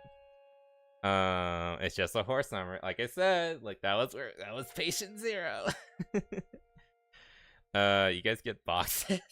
God, I mean, like the little like asterisks here would be like, you know, a lot of us are PC gamers. I am one of them. I buy most of my games off of Steam and everything, but you know, like that's a thing, you know, we kind of like accepted for like the convenience of Steam and that marketplace, as well as like the servers and all that good stuff. You know, it's a small price to pay, like you know, loss of physical media, but if you're a console bro, if you got them Xbones or that the PlayStation 5, you should get a fucking disc. Back in the 90s, and like don't tell me that it's too big. Like the game's too big. Like, I know it's gonna be too big. It's gonna be like a 200 gigabyte game. I know that it's gonna be like a minimum like 200 gigabyte because we gotta like get all those dimples on that twerking chick that's dancing on that car. We gotta get every fucking dimple on that ass. So it's gonna be a 200 gigabyte game minimum. I don't care. Back in the 90s, we had games like Final Fantasy VII, Panzer Dragoon, all these big RPGs that were multiple disc games. You know, some of them were like 3 or 4 or 5 discs long. And you have the money. These people have the money to print multiple discs, but they're not gonna do that because that's like what, 20 cents they can save, something like that. $1 at maybe, and we need to save that dollar. Like, you know, we're charging $80 for this. Like, we're basically going down to $79 for selling. Like, oh, and then you put in like obviously they do retail costs as well, but like you gotta squeeze every fucking penny. Like, they can't sacrifice a single dollar to put this on like multiple discs. Like, I think they would just need like 2 discs. Yeah, 2 discs would probably be enough for this. Like a modern Blu-ray disc, maybe 3. But they're not gonna do that because that's money they have to fork up. That's money they have to eat themselves, and no, we can't have that. Our RAM is limited by Gitster's appetite. That is true. we're all doomed. He ate the reactor of the battleship, so we're fucking. we're barely scraping by. We cannot save them. Winning console when? What do you mean? Like a whole console based on me? I don't even do that. But anyway, so like that was the first news. When did this come out? Let me open that up real quick. Just want to see a date on this. 27th. Wait, that was today. Oh yeah. This was the final thing. Where basically it was a little bit of a back and forth. Basically, we were not sure. From what I understand happened, we had excuse me. What happened was that what do you call it?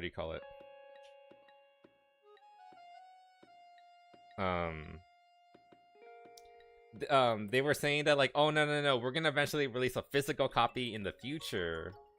And now it's coming down to like, oh no, when we said physical copy, we meant like a box with a code in it. So that's what this is basically, just like confirming. There was never gonna be a box with a disc in it.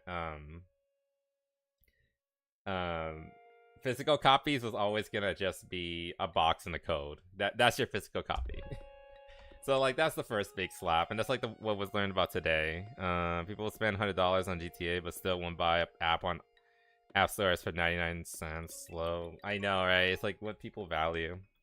And that 99 cents app could be like an emulator to emulate like Game Boy Advance games, like infinite games right there. But you know, fuck you, fuck good purchases, right? But yeah, so like on top of that, we're seeing like people already scalping the game. Like this doesn't make sense. Like it's a digital only game. Why are people falling for this? This doesn't make sense. French Hughes cock. I don't know if that's a real person, but what? 26 centimeters. Damn, that's pretty impressive. However, you are French, so pretty big red flag though. This shit, the other one is also shit, but you use cope. Basically, yeah, that's basically how they're working. It's just coping. How are, like, I think this is kind of indicative of like what I was calling the mass masochism that is the GTA fanboys. They're gonna convince themselves that this is a good idea, like the standard version of the game that you can just pre-order because it's just a digital code that you can get on Steam or even on Xbox and PlayStation, yada yada yada. And they're gonna do this because they're just that infatuated with this game. They believe that it is the game of the century or the decade or whatever. People really are this stupid, and it's frustrating, kind of funny, but ultimately just incredibly disappointing that people are falling for this nonsense. Like, really? $17 delivery fee on top of the 138, and someone's gonna buy this. 100% positive. That's for the thing, I guess. That's for the person themselves. People are really this stupid, huh? Like, this is just like indicative of like how retarded people are and how desperate they are for this game.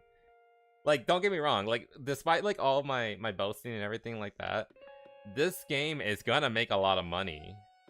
I'm just saying it doesn't deserve to. Because I don't think it's gonna be as good as people say. Like, I'm sure it's gonna be fine.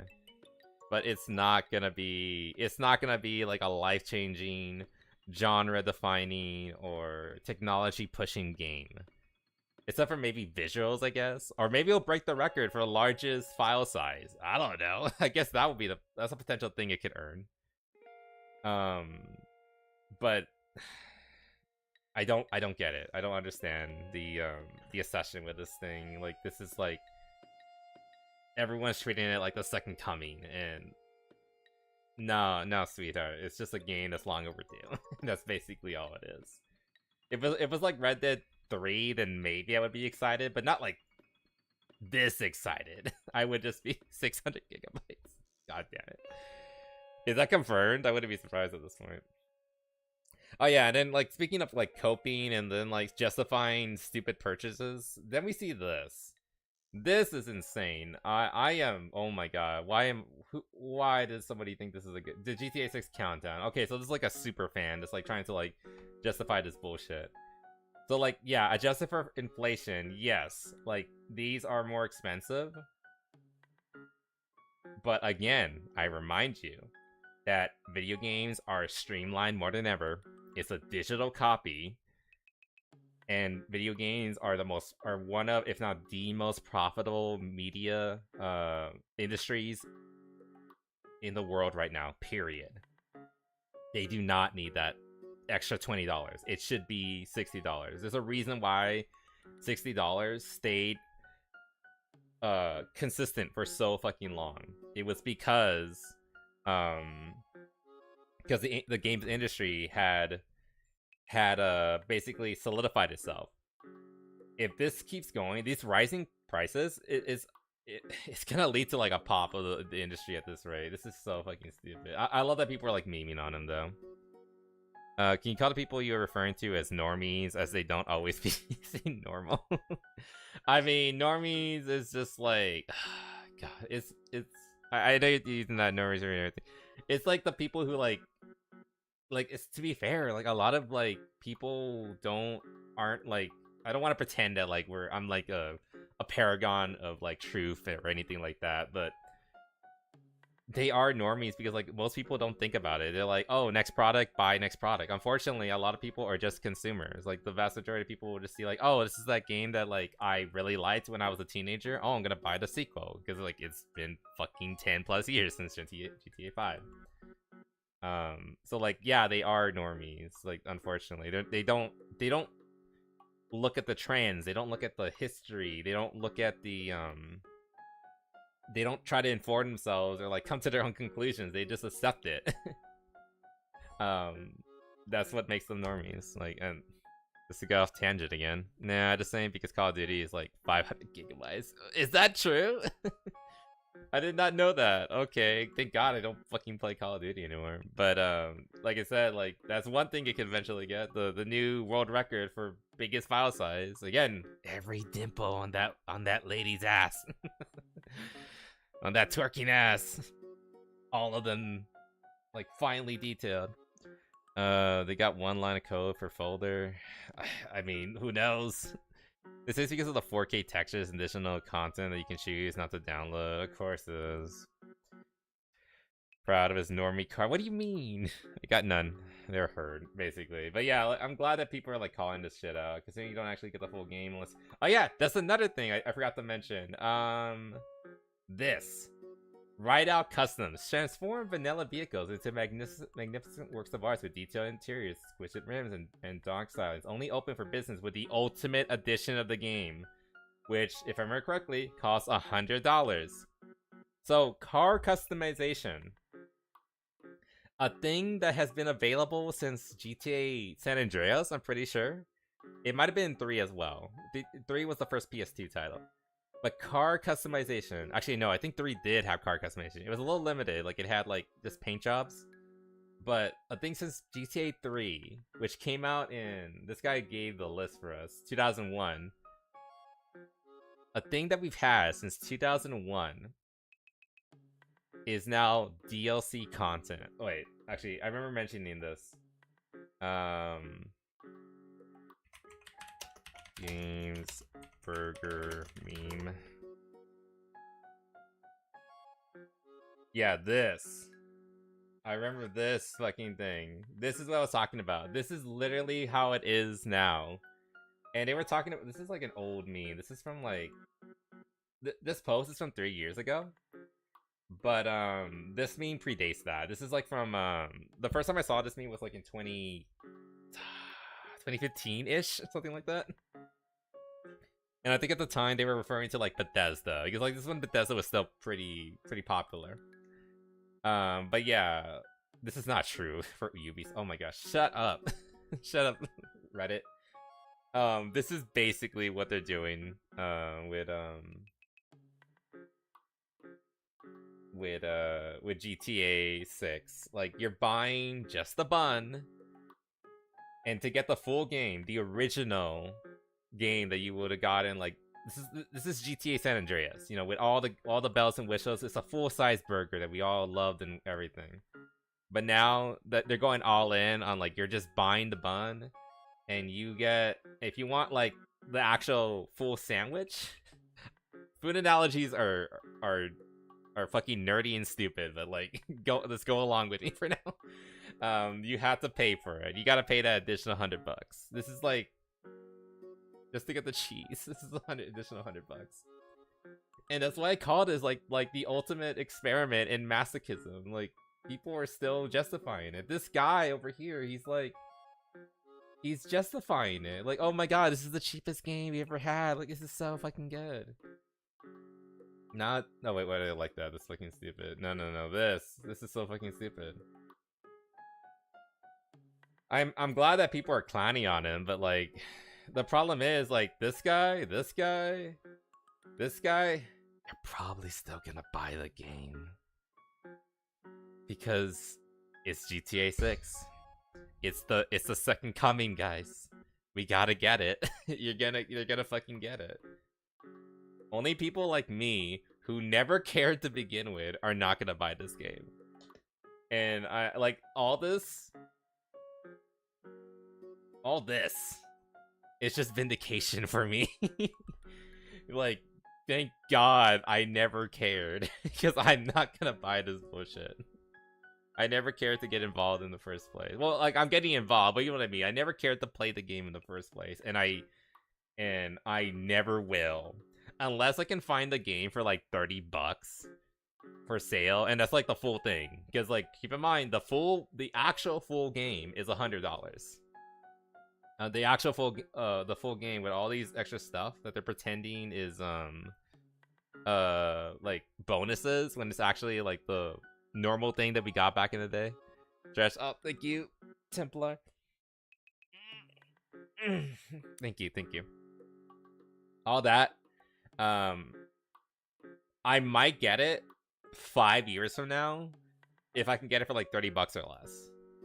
I'm not ever dropping anything above that on this fucking game. Hell no. It's not worth it. It's not gonna be that fucking good. It's just really sad seeing all this happen. Like, people are just justifying it, coping with it. And again, like, I appreciate these guys calling this nerd out, but they're still gonna buy the game. They're still gonna buy the fucking game. Because it's GTA 6. It's the second fucking coming. Oh, and like, hold on, sorry. Let me go to chat. Me being Ubisoft is seen in a semi-good light, right? Like, that just tells you how old it is, right? Soccer instead of football. Because it is called soccer. That's the correct term. What are you talking about? No problem for the stretch. Thank you. Anyway. That's not even including like the potential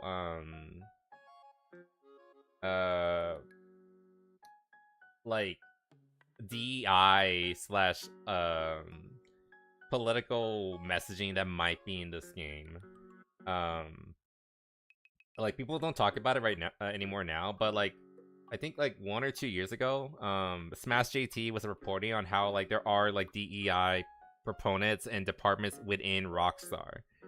They have and are doing the switch to like put in more inclusive stuff, but they can get away with it because it's GTA 6. They can put the woke bullshit because GTA 6. They just need to make sure they're like, let's try to be a little sneaky with the marketing, and they can get away with it. My first kind of like was like, I don't know, she doesn't look that great. And I kind of like the... Oh my god. Stop. This is literally everyone. This is so good. But yeah, like... I'm not... I can definitely see... Like, I'm not saying this is gonna happen, like, definitively, but I can definitely see, like 2 months from now, once everyone's, like, calmed down... Or 2 months from release of the game. After everyone's calmed down and is, like, and actually like looked at the game critically, and then they're like, wait a minute, why are all the chicks so ugly? Wait a minute, why is there like shoot-in gay romances? Wait a minute, why is there like this feminist dialogue going on? I can very much see that we're gonna start having those conversations like 2 or so months after the final release of GTA 6. Like, people are gonna start like waking up and being like, wait a minute, what's going on here? They were so caught up in their euphoria of like, oh my god, it's GTA 6, to not realize like, wait a minute, they got sold slop, and it's fine, but they fell for it because of GTA 6. And another reason, like a first-hand experience that I can bring up, the reason why I think they might go into that is because Red Dead Redemption 2, a game that released in 2016, was already leaning in that direction. There were several missions where there was like talks about like, you know, the horrors of slavery and things like that. And, like, that's stuff that's like, you know, a thing in that era. But like, it sometimes comes out of nowhere and isn't really like pertain to the story here and there. You know, like those KKK members like running around and shit like that. Like the Rhodes chapter just kind of feels like it's just like entirely shitty on Southern people in general. And like, to be fair, a lot of them were like that back then, but it just feels like kind of shoehorned in at least a little bit. Like, they were kind of pushing towards These Operation No White People. I mean, we already know that the two protagonists are like both like Puerto Rican, I think, something like that. I don't know. Anyway, we'll see. Like, I'm not saying definitively that there is. God, I'm sorry, I keep burping. I'm not saying definitively that there is gonna be that kind of stuff in the game, but I wouldn't be fucking surprised. Just saying. We'll see. I'm not gonna be doing the research because I'm not buying the game, but I can definitely see, like I said, like a month or two afterwards, people are gonna start like realizing, wait a minute, this is getting like, why did that character say that? Like, why? Wait a minute, why is this character so hideous? We'll see what happens. Like, why is this character like? Why do they have us kill this this trillionaire who's also like a tech genius? Weird. I don't know. We might get none too subtle hints here and there throughout the game. Just saying, like, keep an eye out for it. Like, I'm not saying it's not definitive, but I wouldn't be fucking surprised. Anyway. First steals out lilies, but now costs upon the wrong thing. How can I still be a Don't be like that, Templar. I gave you your lilies, I drank water. And also I gave you the stretch too. We do love Latinas in this house. I mean, I do love Latina chicks too. I'll be real. Like, I grew up around them, and you know, a lot of them are really fucking stupid, but you know, they're still pretty hot. But you know, I'm just saying, like, I'm being like a little facetious there. Like, you know, there's something like inherently wrong. Like, you know, we already had this conversation. Like, just because there is a gay couple doesn't mean the game's woke. Just because the characters are dark skinned doesn't mean the game is woke or anything like that. You know, there's a difference between you know, creative choices and deliberate Marxist ideology being pushed through with shoehorned identity politics.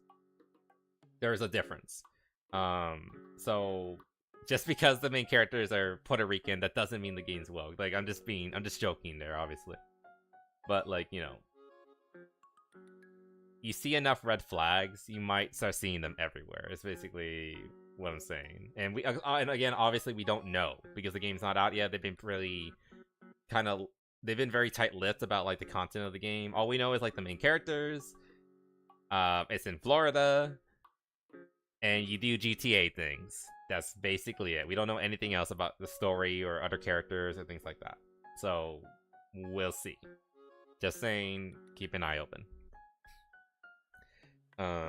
Like, I wouldn't be surprised if like people who have been like really integral and gung-ho for this whole like, you know, anti-woke, anti-DEI movement, like, you know, Gamergate 2, whatever you want to call it, who buy the game and then regret it because like, oh my god, there's like 7 hours of gay orgies or something like that. Again, that's like a ridiculous example, but like, you know, that'd be funny if nothing else, but then they would be freaking out. But yeah, we'll see what happens. We'll see what happens. But yeah, that's it's basically it regarding GTA. Like I said, like the biggest experiment in mass masochism that I've seen pretty much my entire life. Let's be real. I've never seen this big of a case of masochism like in the general populace for like one product. It's kind of fascinating, but also sad. Anyway, moving on. For Asians, fair. I like Asians too. I dated like 2 of them. So it's because of the AAA company doing it. True. Like I imagine some DSG money made it in, BlackRock money made it into this game at the very least. So we'll see what happens. Rich Tech Guide owns a social platform birthday submission. Yeah, like I said, I wouldn't be surprised if we start seeing some none too subtle references here and there. Like maybe there's gonna be like a Cybertruck, and you have to like steal it, and like, you know, that in itself is fine, right? But then like it blows up or something when you're about to turn it in. And like again, none too subtle references here and there. Told you why I flagged your message. I don't know why. It's just weird. Because you're a gay femboy does not mean you support the LGBT. Yeah, exactly. Like I've said it multiple times. Just because I'm gay and a femboy doesn't mean I do not identify with the Skittles community. Like, they do not represent me. I do not stand with them.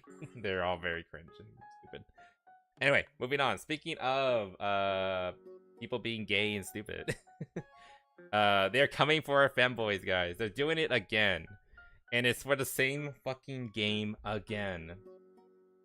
And you guys know me. Every time they try to like rewrite a character as especially like a femboy as like trans or anything like that, I get really, really fucking upset. And they're doing it again with this series, a series that I think we already talked about it in the past, and was a big talking point like 3 years ago. It's wearing this ugly hat again.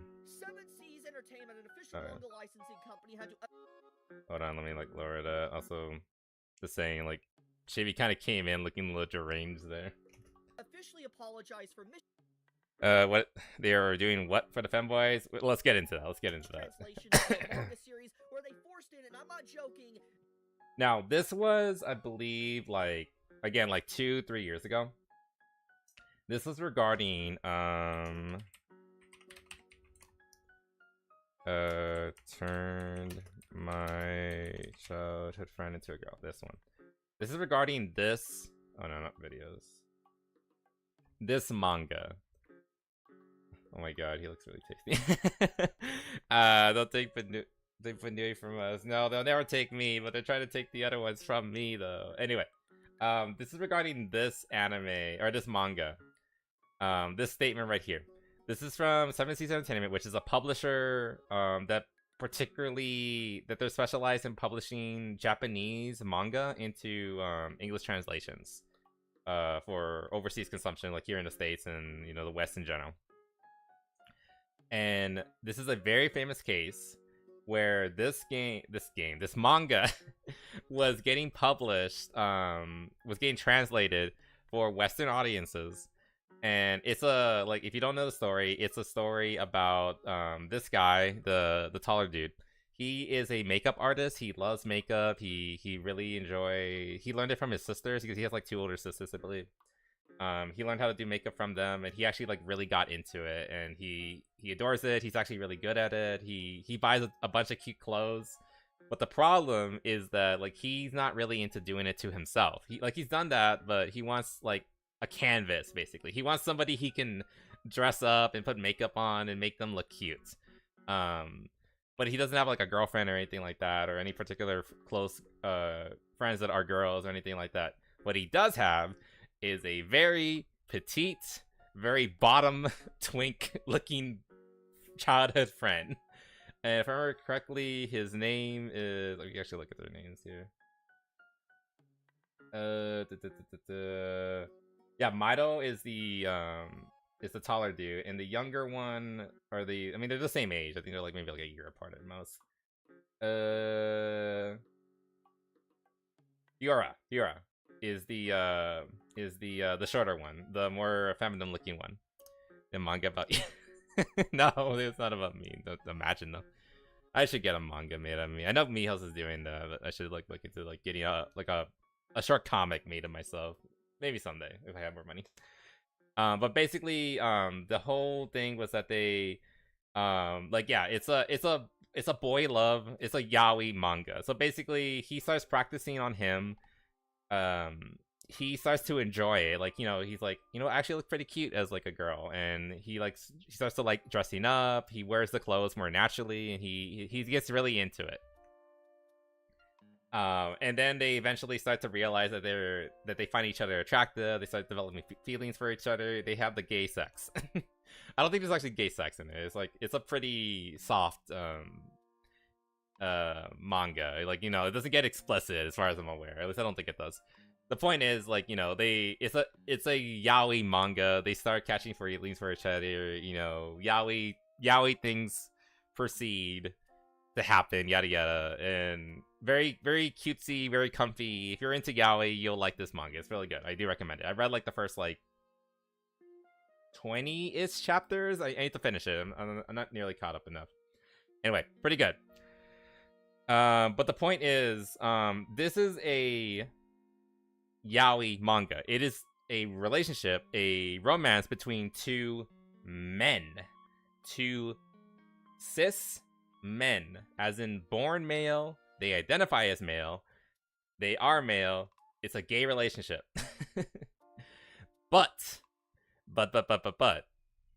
certain people, they see this character. They see characters like me. They see cute femboys, and they're like, we ain't having any of that now. Oh, thank you for the water, Templar. Appreciate it.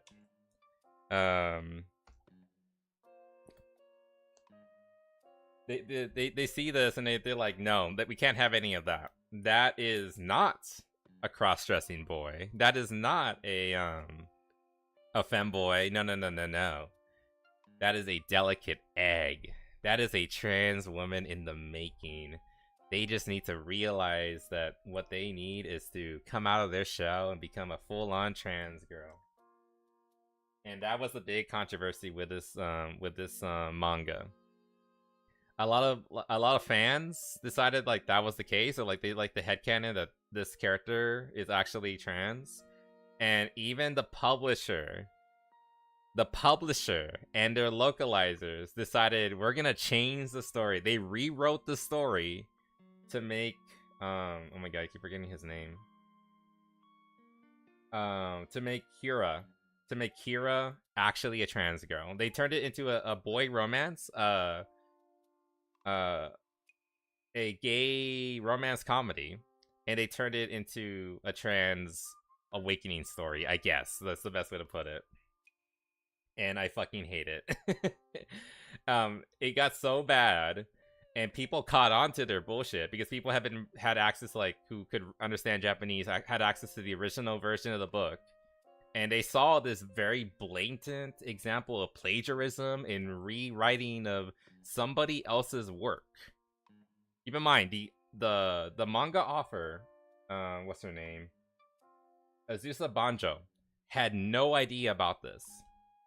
They didn't consult with her. They never told her. They just did this. They just translated it incorrectly and completely rewrote the story to satisfy their activist fetishistic needs. And people got angry with them, and then eventually they had to concede, and they had to admit, because the original publishers, like her Azusa Sensei, her editors and her publishers, like her bosses, basically got wind of it, and they told them, change it back or you're gonna lose, or we're gonna cut this deal, and we're gonna tarnish your name.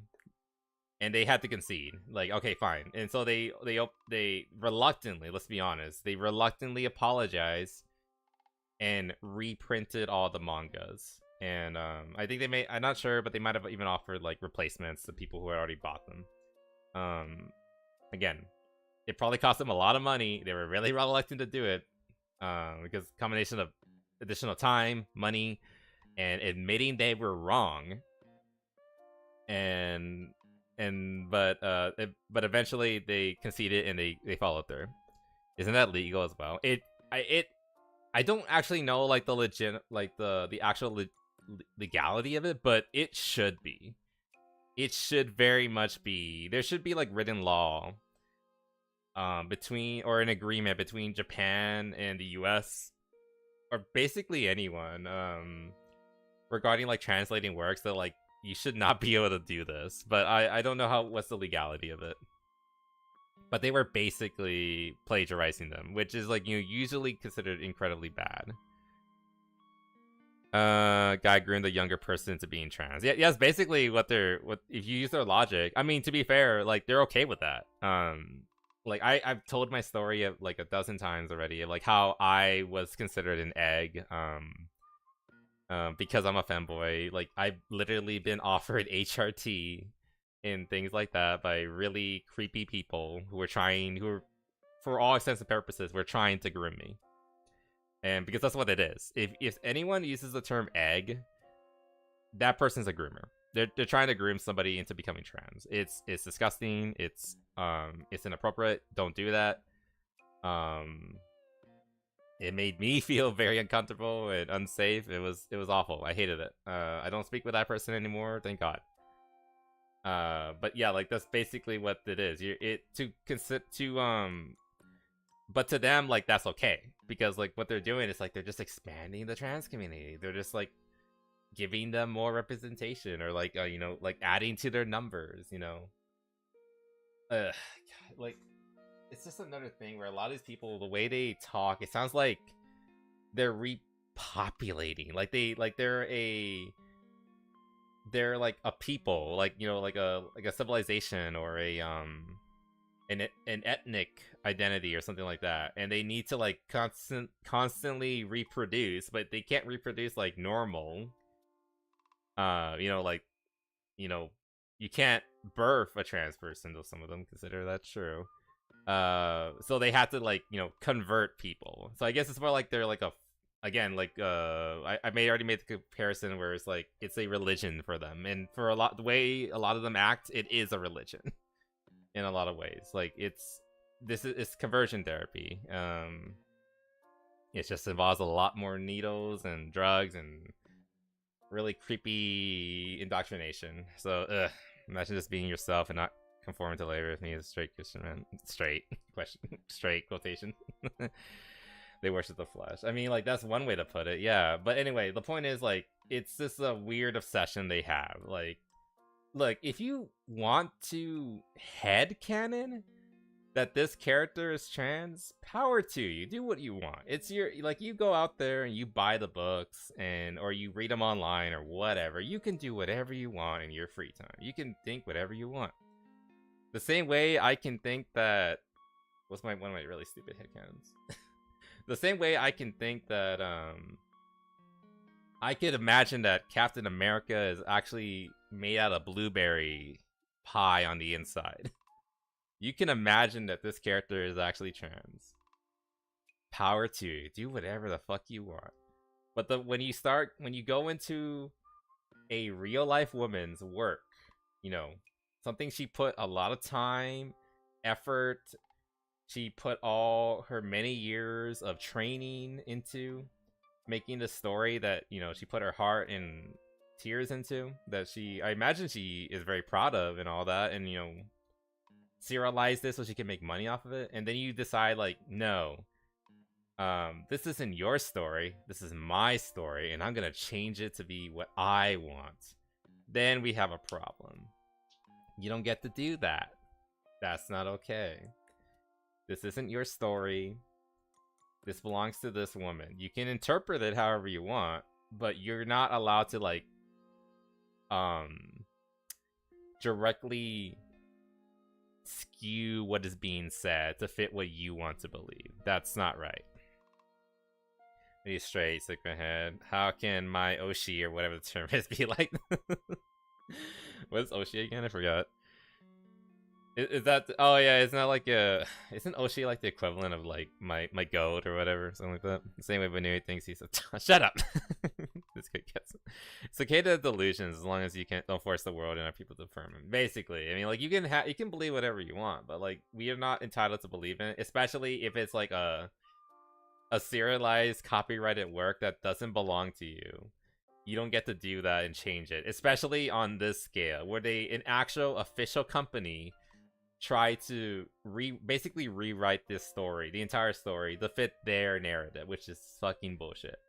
So good. I'm glad people called them out. I'm glad they got shit for it. I'm glad they were forced to lose, like, I don't know how many, probably hundreds of thousands of dollars to correct their mistake. I hope it hurts. I hope it hurt them really hard in the wallet to have to pay and fix this stupid fuck up. And I hope this manga artist, Azusa Sensei, and her company never work with these people ever again. They do not deserve their business. They do not deserve another chance to basically fuck it up again. Anyway, so like that was just like a really good little reminder. We're like, God, we're like, well, when I spent like 20 minutes just like giving you like the rundown of what happened. Yo, thank you for the redeem today.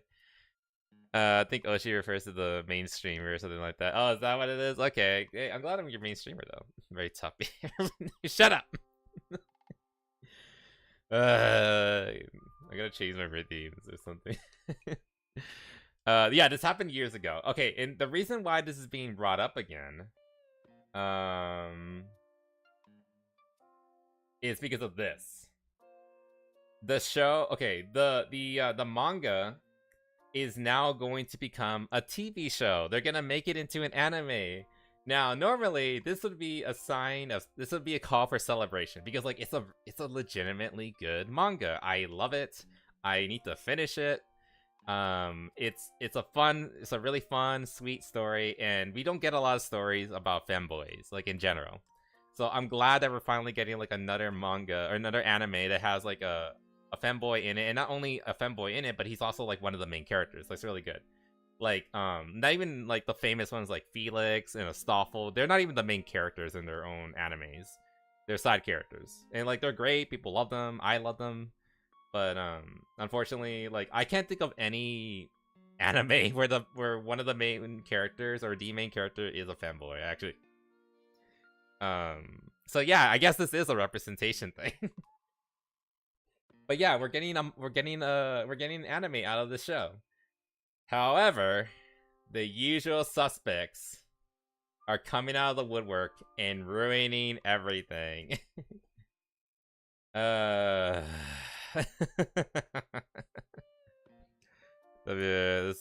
happened. Yeah, this happened years ago, but like this is like new announcement. This announcement was made like 5 hours ago from this video, which was like, yeah, about a week ago. They announced the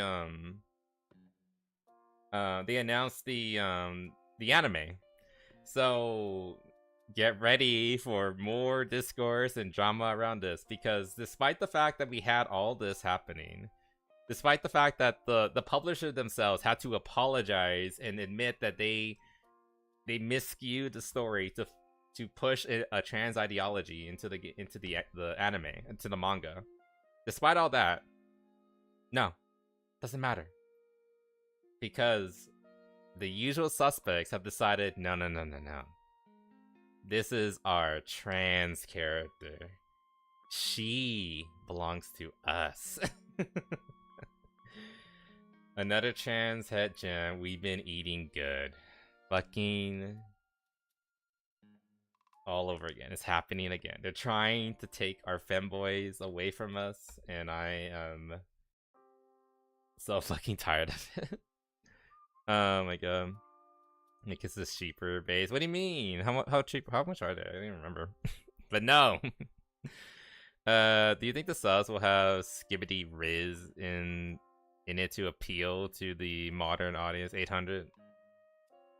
Maybe I'll lower it later. I need to go through my redeems. It's been a while, so I need to look at it. Straight, as much as the straight man can. Of course, straight quotations. $400 kisses. Maybe 500. So far from.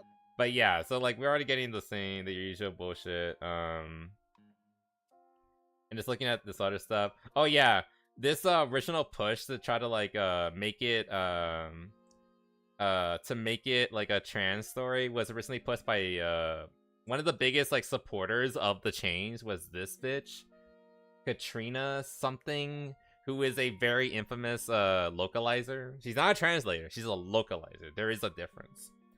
And she was saying how 250, 300. No, I'll think about it. They got cake buddy from us. I'm never gonna transition. Like they can't make me. I'm not gonna do it. They're not translated, done their homework, and yeah, they done their okay. Like listen to this bullshit. Translator, they done their homework. No, they did not. If they did, they wouldn't have changed it. If you're about consulting with trans people, why would you consult with trans people about a story regarding a cross-dressing femboy? That's like talking to a rancher who works with horses about how to take care of cows. They might be similar in terms of like location and locale and maybe even diet, but they're not the same fucking thing. You don't talk to one expert, supposed experts, trans people, about another one. about another field that they have nothing to do with. That doesn't make sense. Hard to make sure it's as accurate as possible. Bull fucking shit. You know it's not accurate. Thank you for the water. Appreciate it. This is one rando and trashing it. I fully support this translate. What random? Never even named it, and it was so bad that the that the publisher themselves had to admit that they fucked up. Save on what? Why'd you go up? What do you mean? Oh, that's how you haggle. I'm not gonna fall for it. Anyway. But yeah, now we have like people like the drama's starting up again. They want to like rewrite the story again, and yeah, we have people like talking about it back on Reddit, apologizing for the change. I hope it's good. I want to see this anime. Considering what happened, I'm not really particularly worried about it being mistranslated again like last time.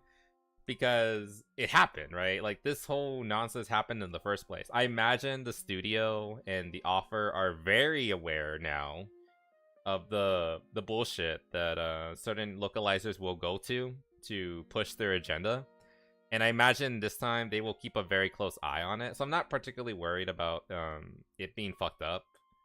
That being said, we're gonna have plenty of like morons coming up and trying to like rewrite history, basically. And, you know, like, a lot of these people, they operate on the old adage, you know, repeat a lie often enough and it becomes reality. It becomes truth. And I think that's what they're kind of hoping for.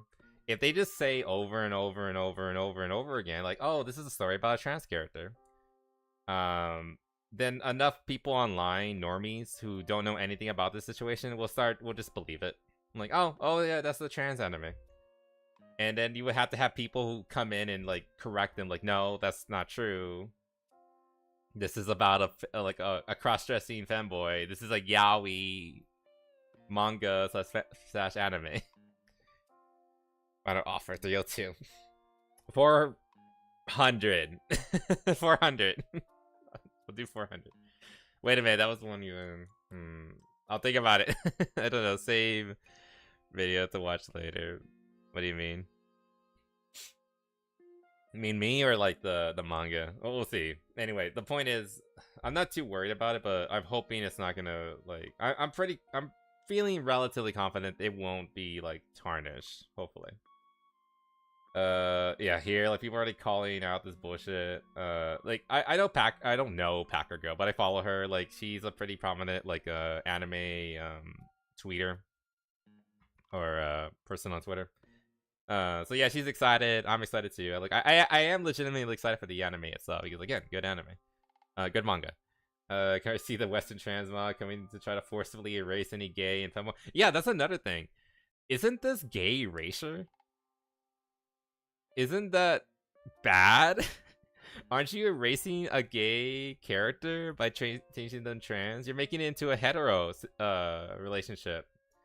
But then again, on the totem pole of ideology and identity, who's higher?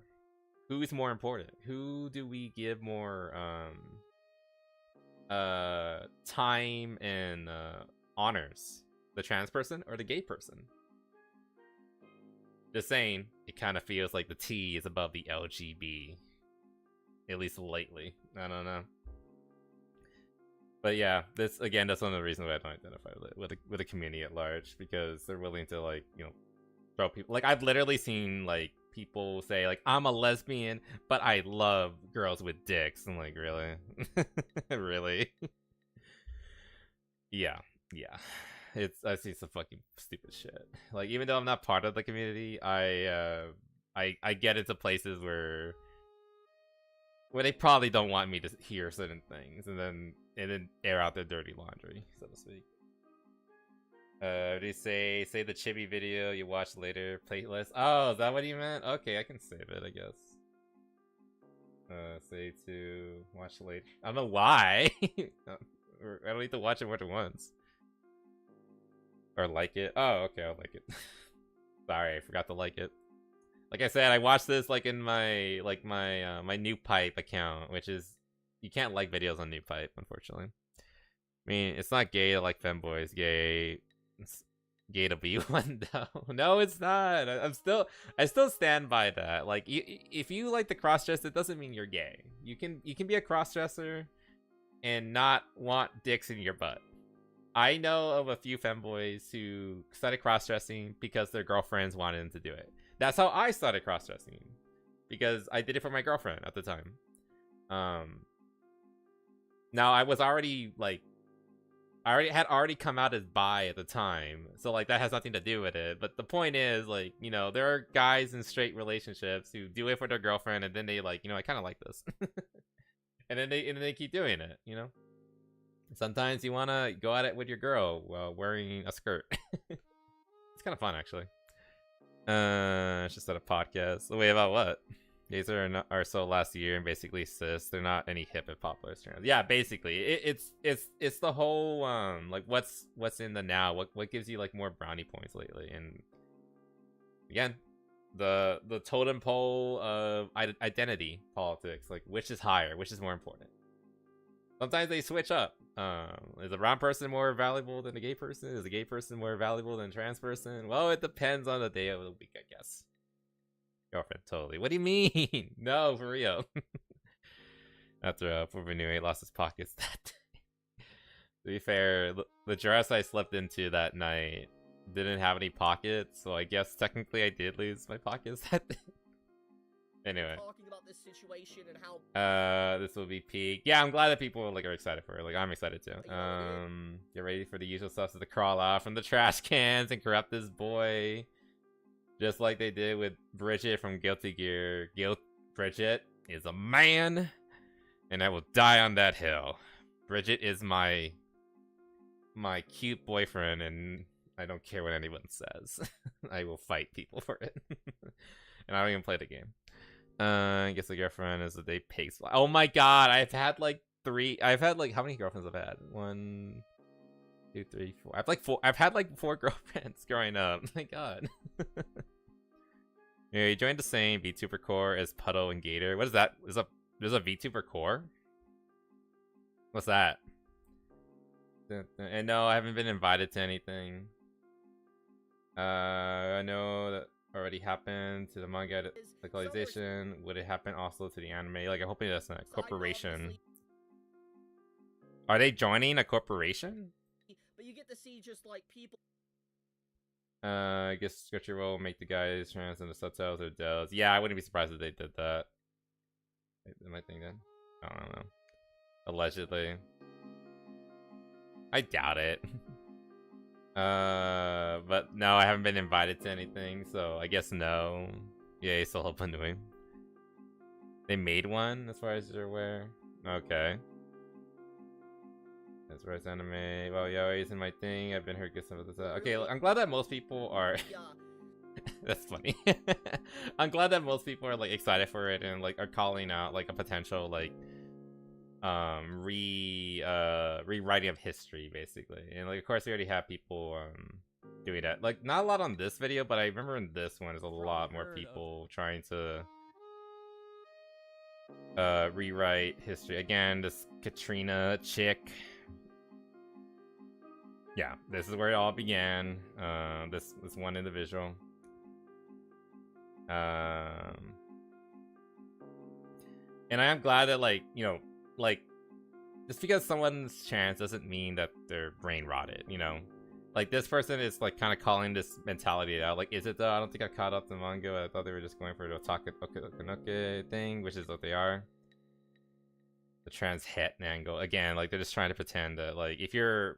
Basically, this person is just of the opinion, like, if you're a femboy, you are trans, period. Like, which is just disgusting. What is subject? What else did they say?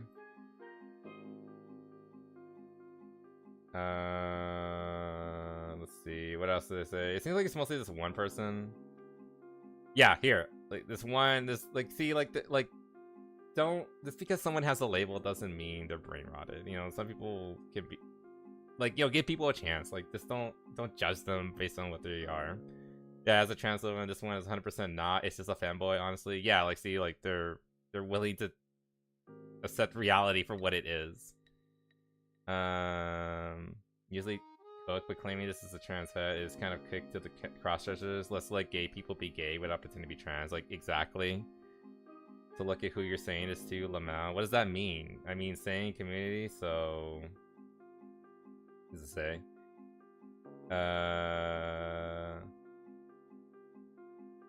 It's like the more than respectable, support your fellow LGBT members. Yeah, like, isn't that like the point? Like, support like fellow gays or whatever? But no. We have to like, yeah, we have to uphold the T and nothing else primarily for some of these people, as in all together. The premise of this conversation is ridiculous, man. Gay people are not being erased by being trans, and it's just very funny that you think I loudly gay and trans need to be lectured over the subject. Maybe you should tell that to the egg cracking community. Again, I'm glad that this guy is a gay guy, and he's like calling out like, hey, egg cracking just fucking creepy as hell. On the cross is either denial or perversion. Yeah, just because you're allowed or your identity doesn't mean undermine anyone. Yeah. If it wasn't an issue, you wouldn't be fought on it, would you? Just because you're... Yeah. If you so wish, though, we would like you to invite it for sale or not. I'll talk to them and ask what's going on. This solo, last one they were in, basically fell apart. Again, imagine just being yourself and not comfortable with labels. Conforming to labels. Like, yeah, like, technically, like, everyone has a label. Like, I technically fall under bi and femboy, but like that's not my whole fucking identity, you know. My identity is more bitching about random bullshit on the internet. You know, that's not my entire personality. Like, you can be gay, you can be brown, you can be whatever. It's when you make that like your whole personality, that's where we start seeing issues. Fine, I can be Bunny and Brad. You can put those tags on me too, if you want. Yeah, it's just a T at this point. Yeah, like, and that's the thing. Like, a lot of one guy I follow a lot is oh fuck, Amir Omar. He is a gay black dude, and he talks a lot about like how gay people in general are kind of getting fed up, and also, or like they're getting fatigued, like they're getting trans fatigue from like how it just seems like we don't care about the L, the G, or the B. It's all about the T kind of mentality. That like it's kind of been like the LGBT playbook for like the past like 5-10 years now, and it just seems like a lot of gay people in general are just kind of getting fed up with it, and a lot of those people are also like really degenerate. And again, the egg cracking thing. Not all, but some of them are also like, you know, grooming kids and things like that. So yeah, people are getting fed up. So that's just part of the whole deal. I don't know why I brought that up. I guess Crunchyroll will make that guy trans subtitles or dub as they should. Like, see, there's people like fucking, they're okay with this. Like, I'm not gonna watch this shit on Crunchyroll, that's for sure. Glad that there is no straight community, but every not straight person has to be forced into a community of people that have little to nothing in common. Yeah, basically, like I don't. It doesn't make sense. Like they gotta force them. It's gotta be a community, I guess, because like they're fighting for rights that they already have. I don't know. I don't get it. Outside does not see this. Of all reasons why it's still going on. So just because the name has really made me curious, I'm gonna lie. It's not true gender bending. It's like grounded semi-accidental, semi-intentional egg breaking. No, it's not. I appreciate the explanation of the breaking tail. What is that? So what is egg breaking? You can explain what it is? Suppose they don't realize they're trans. So like on Reddit, they're basically lying and spreading misinformation about the story. Yada yada. Cute and wholesome. I mean, it is cute and wholesome. So you just enjoyed cross-dressing but didn't identify as... Okay, yeah, so like there are some people on Reddit being reasonable and being like, okay, like that's not what it's about. It's just a cross-dressing boy love anime or manga anime now. So I don't go why the comment called it ed breaking, because it's not ed breaking. And again, like I get that this person means well, but the fact that they're normalizing the term egg breaking is just so fucking stupid. Like, you don't give into that, because it is just a groomer. It's a word you groomers use. Let's be fucking real. Sort of contradiction that the trans community has been refusing to acknowledge. Yeah, they will use the very stereotypes they fight against to justify calling someone trans. It exactly. And that's how a lot of like it's not just trans people, it's just also gay people in general who will look at stereotypes and then say like, oh, that means that person is gay and or trans or whatever. Like, oh, that's a trans male or trans female, yada yada. Like, that's what they do to like say that like Samus is trans because she fights because she's like a super soldier and fights aliens, you know, traditionally masculine things. Oh, that must mean she's trans. Like, that's the justification. Like, it's literally all stereotyping. That's why like I hate the term coded. Like, oh, this person is Mexican coded or something like that. I hate that fucking word, because you're literally just saying the politically correct way of saying stereotype. You're just enforcing stereotypes. You're just putting it in a politically correct way to like enforce your interpretation of this character, which is just a stereotype. So, God, they're all it's all this fucking same. But they have to rewrite language so that they're not problematic about it. You know, this is so annoying and fake and stupid. It may feel for now. My favorite thing about Banui is he is gay and doesn't do the fake gay voice. I mean, I can talk like this if you want. I don't know. Maybe I should make that a redeem. Do gay voice or whatever. Banui voice. It's just my voice. This is literally just how I sound. I did consider getting like a voice box to make it more feminine, but I was like, nah, I don't give a fuck. That's too much money. I mean, that's more money and like setup and blah blah blah. I don't care. All setup. It's not common to see online.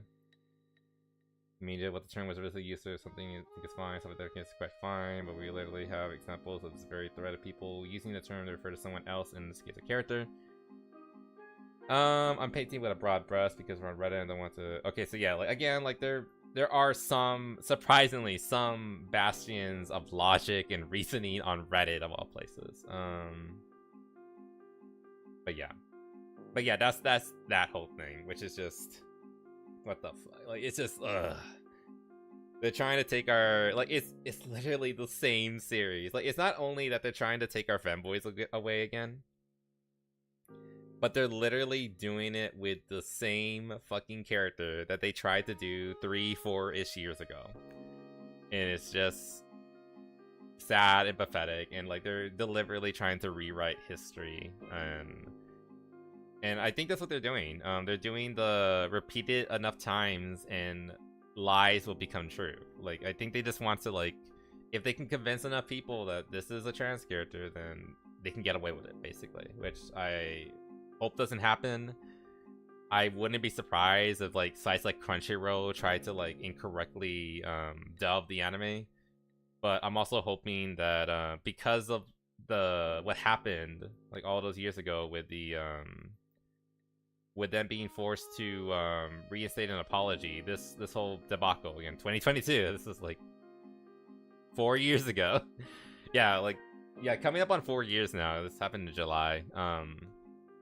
Because of this whole incident, hopefully the manga artist and her team and her publishers and all that, I hope they're hyper aware of like the situation around this manga and just how fucking snakes these people are, and they'll try to sneak in their bullshit. So hopefully that's what will happen. We won't see like a repeat of this, and like they might want to, but they won't be able to get away with it.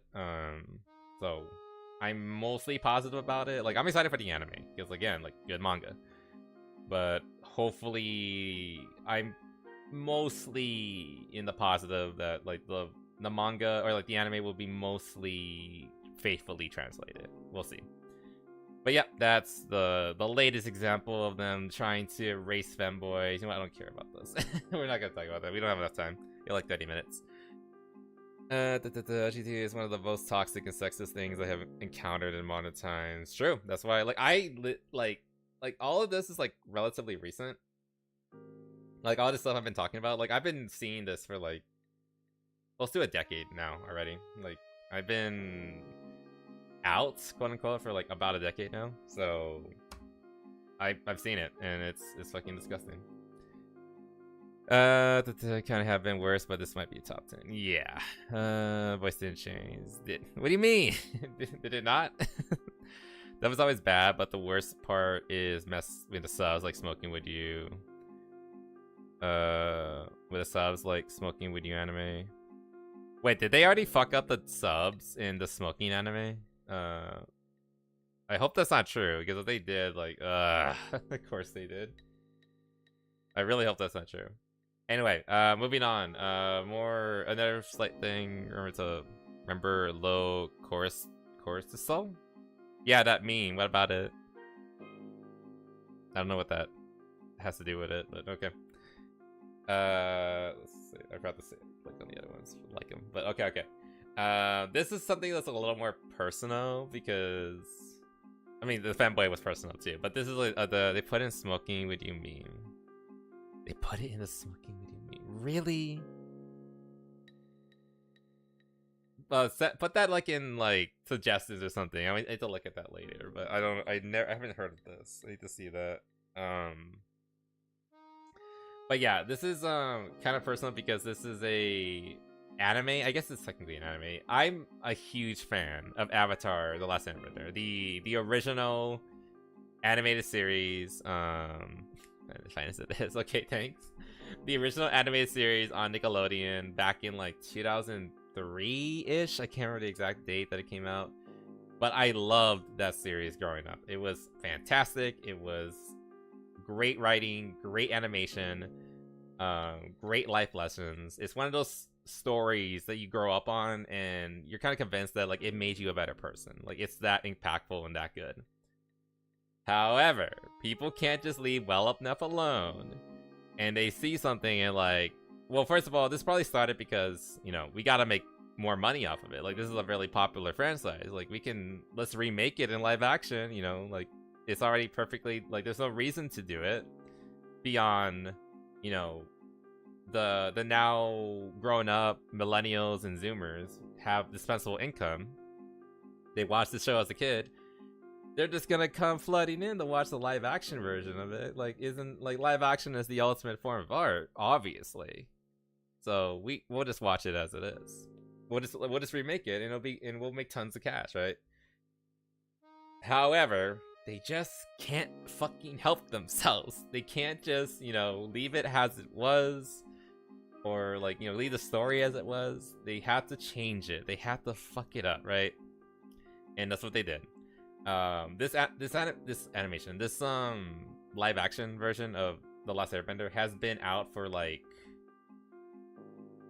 2 years now. I believe the first episode or season 1 first aired in 2024, I believe. And I remember like everyone was like leading up to it, and like there was already warning signs in the beginning. I'm just gonna give you like a little backstory about it. Like I watched the first episode, I hated it. I fucking hated the first episode of the live action. The animation, the combat is so much stiffer. It looks okay considering the fact that it's live action, but it also just makes me think, I wish this was just animated because it looks so much better in animation. It's not a 1-to-1, which would be like the best way to do it, but you know, like they have to justify the remake. So they can't do it 1-to-1, obviously. So it ends up being very, very different, and you can already see like modern sensibilities creeping in. The big one I remember was the ending of the first episode. Now, in the original anime, they're running away from Zuko, right? Like Zuko has finally tracked down Aang, and they're about to. He wants to capture him, right? Like that's the big arc of like season 1, right? Zuko wants to capture Aang to turn him into his father to regain his honor. Blah blah blah blah blah. We all know this if you've seen the series. So they're chasing him. Zuko on his little frigate is chasing Aang, who or Appa, who's barely can fly at this point, because he's been tired from his like 100+ years in the iceberg, and he can't fly very well. And they tried to shoot him down with a trebuchet, with a flaming boulder, rock, whatever, a flaming fireball, basically. Everyone knows the live action movie is the best version. I know you're trolling me there. There's some points where the live action movie looks better than this, but we'll get to that. So yeah, they try to shoot down Appa with a fireball, right? And Aang, in the original animation, Aang in his avatar state shoots the fireball to the side with a great gust of wind, knocking it into the cliff side, causing like a little miniature avalanche, which then like collapses on the ship, thus trapping Zuko and his little band, and then they can't pursue him. That's how the first episode ends. Aang is the one who saves them. In the new version, again, I watched the first episode. In the new version, Katara does it. The girl, because it's 2026, or excuse me, 2024 at the time of the release of the first episode. So we gotta have them girls getting it done. Girls get it done, as they say. And what she did, I believe, was she basically caused like a waterfall to come down from the cliffside to crash onto the boat, and basically the same result. You know, they get trapped and they're able to fly away, yada yada yada. Despite the fact that in the original version, Aang was channeling the Avatar state, because he's not a super experienced bender at this point. He's barely at the beginning of his journey. He's like level 1, whatever you want to call it. He had to channel the Avatar state. And if you know about the Avatar state, it's basically channeling the energy and the experience, collective knowledge and experience of all his previous lifetimes. You know, potentially thousands upon thousands of prior selves, all working together to pull off that one move.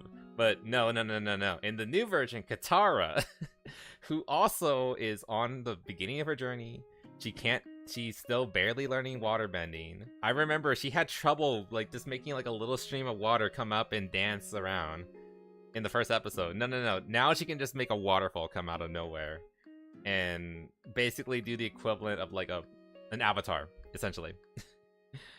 Because girls get it done.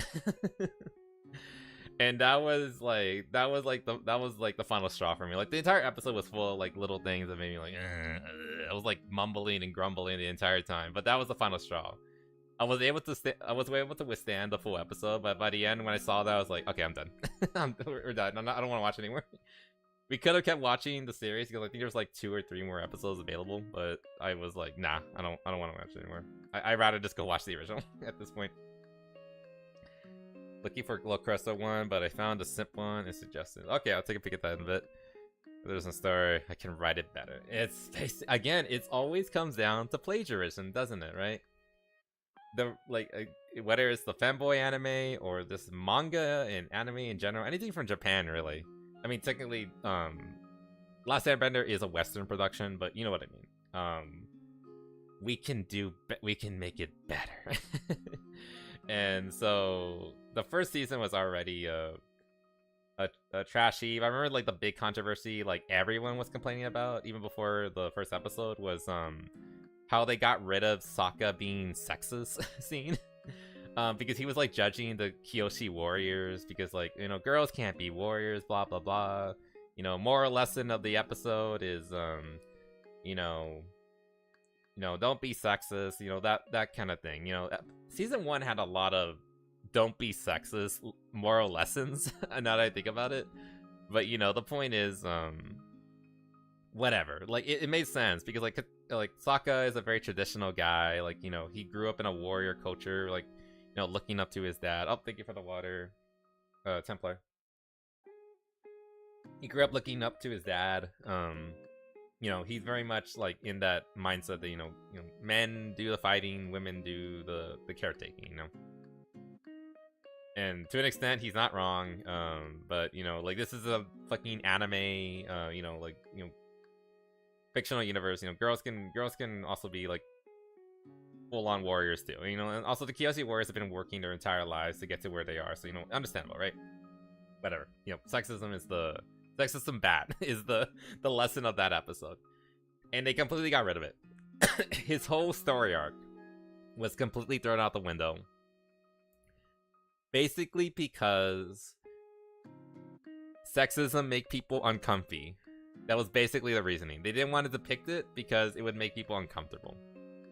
That was essentially it. That's the whole reason why they got rid of that portion, and everyone hated it.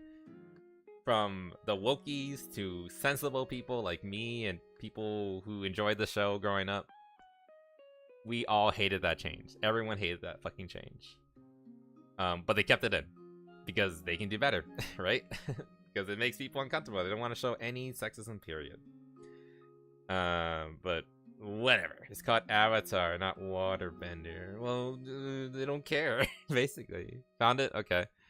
Just like the people trying to make Lord of the Rings stuff now. Yeah, like, God, don't even... I'm never gonna watch the Rings of Power, but, like, I fear for... As long as Amazon owns the property rights, I fear for that series, for the IP. They did it in a good way. Is the girl on the left in the back? Okay, let's get into that. Okay, so, like, that's just my experience with the episode, or the show. I don't like it. It didn't need to be remade. The original is...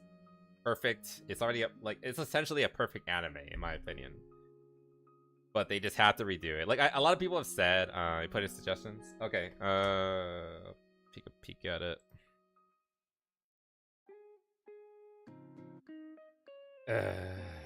Is she making you simp for her? Oh my god, this is so bad. What?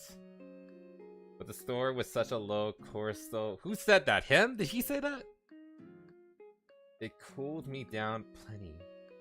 I hate everything. I fucking hate everything. That's not in the manga. I read the manga. You don't hate localizers enough. You don't hate localizers enough. Oh my god. I need to find... I don't know what I can do. I don't know what to fucking do. That's fine. Anyway, it's the subs, not the... I know, it's the subs, so, like, it's ruined. Like, they already ruined it. Like, the only way this can be fixed is if enough people, like, yell at them online. Is there a Twitter post attached to that? Because if it is, please attach it. Those are probably worse. I wouldn't be surprised. I hope people are, like, yelling at them on Twitter, because, like, God, they deserve to be yelled at. Anyway, let's get into this. That's my place. This screenshot from me. Okay. But I don't know. I guess I'll look it up later myself then. But yeah, that's like the basic gist of like what going into the show. Apparently season 2 is happening. I think it's gonna come out by the end of this year, I think. And they were showing off some scenes like on Twitter, like literally like yesterday and today. And people are tearing them up because it does not look good. These are short videos, so let's get through. Really might have beaten our expectations for the live-action adaptation of Avatar: The Last Airbender, because yeah, I didn't even know they were continuing it. Okay, like in the first obvious like mistake, let's just go through it. Azula. Oh my god, Azula. Okay. Oh my god. Oh my god, Azula. I adore Azula. She was probably... Ugh. Okay. Okay. Let's get at my thoughts. Azula is probably... You know how, like, a lot of people have, like, that character that's their, I can fix them type of character? You know, like, a character that, like, is bad as fuck. And not in a good way. Like, they're actually bad. They might even be evil. They might even be genocidal. Like, there's no redeeming this character. But like, but they're your I can fix them character. Some people have like the Joker, some people have like Hannibal.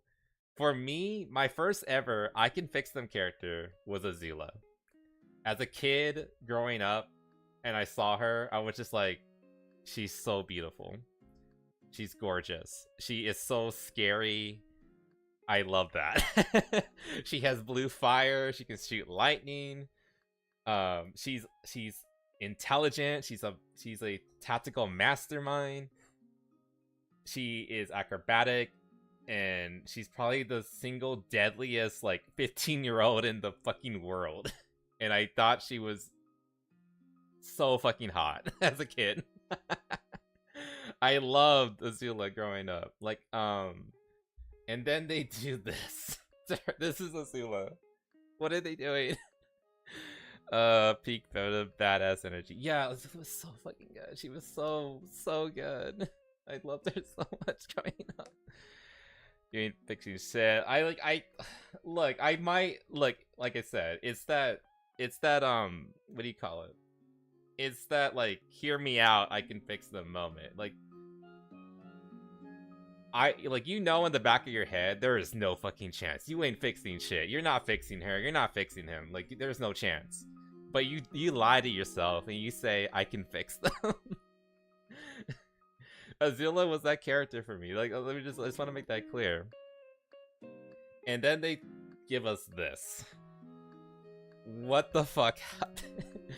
I think Chim, who's one of my VTuber brothers, like, what was his joke about her? Like, he made a really good joke about her. Where is it? I'm gonna steal his joke. What was it? She got her hands on some dumplings. Yeah, like, they gave her the Fire Nation is eating good. Like, what is happening? Are they doing the new Avatar anime movie? It was going to have a muscle mommy. Oh yeah, that was a continuation. That's like a sequel to the original series. Like that's already officially gonna come out in theaters like next month or so, something like that. But that's different. That's a different thing. This is a remake of the original animated series, which was 3 seasons. Animation live action will always be a bit goofy, but you do question if they try something. Yeah, like this is like really like what were they thinking? Now, let me put it like this. I love. Let me look at something real quick. Actors, Avatar, live action. Let me look at some of these actors. Let's see some of the actors. Gordon Cormier. I just want to see this guy. How old is this dude? Like, I imagine some of them are pretty young, but I imagine most of them are like in their 20s or something like that.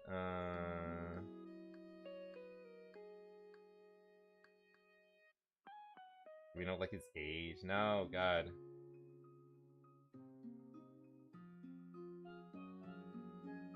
I don't want to like hire him. I just want to like know about him. What do you do? 5'4", 2009. Steve Jackson. What's 2009? 2026 too. He's really short. He's really short. Oh my god. Oh no.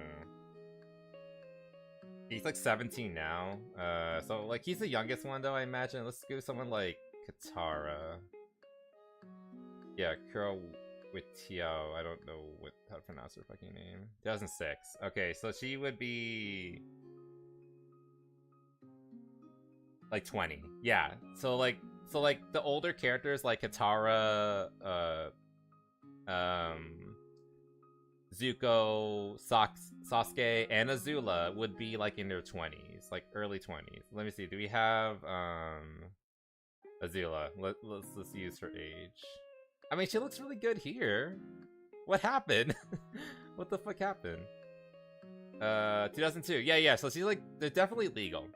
Like the reason why I felt the need to look that up is because one of my favorite little things I like to do. I love Japanese revere models. If you know what Gravure models, it's basically you know not the 15-year-old. Yeah. Gravure models. You know, like they're basically pinup slash bikini models, right?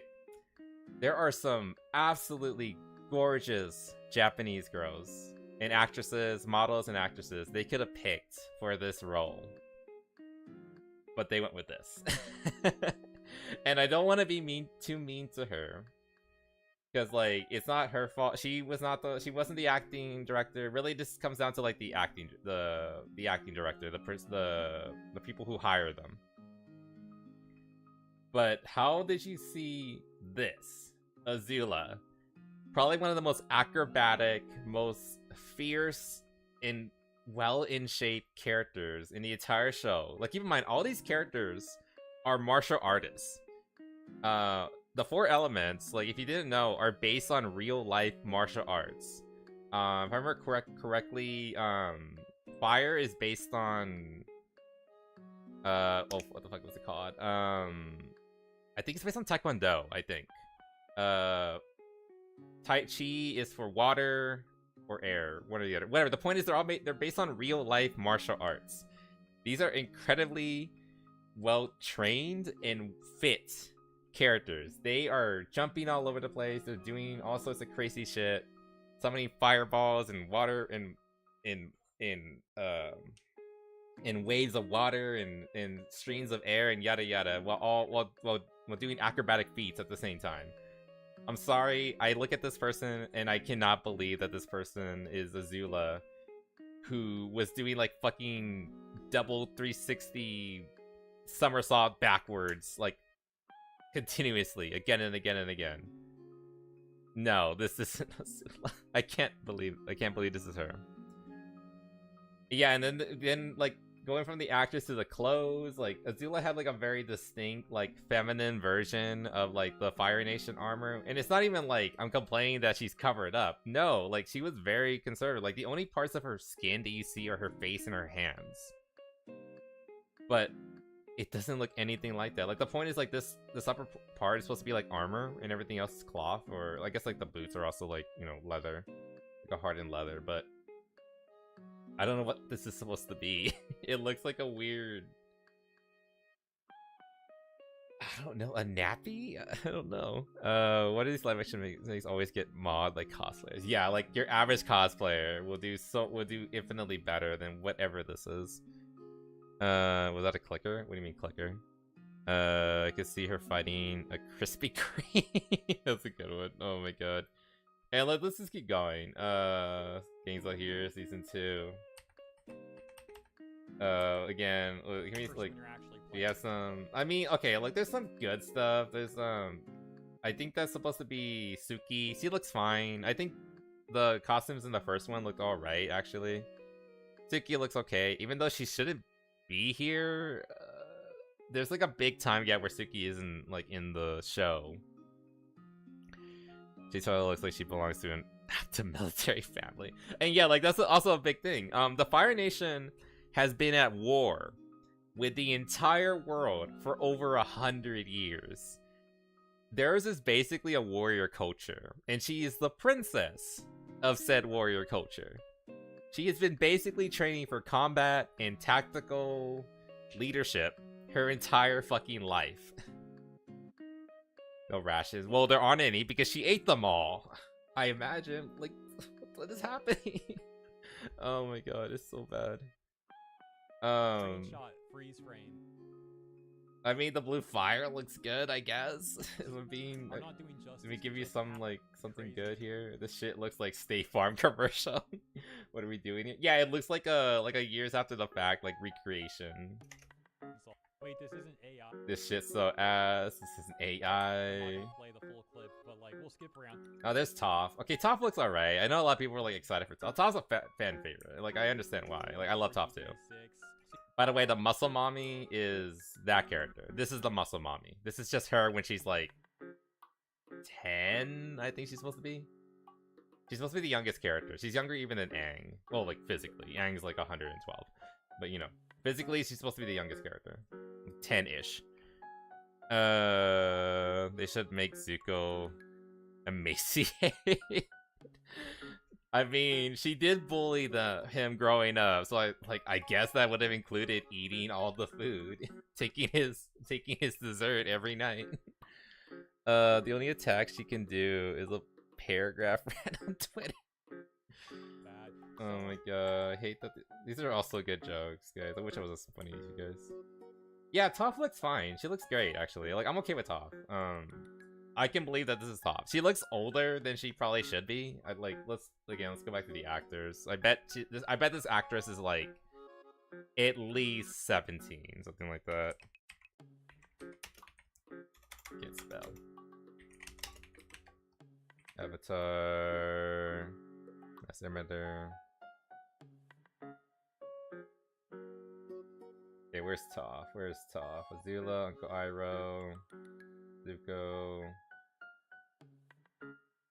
May. Oh yeah, May is another issue. That is another issue. Okay, here's Toph. Miyako. I mean, she looks okay.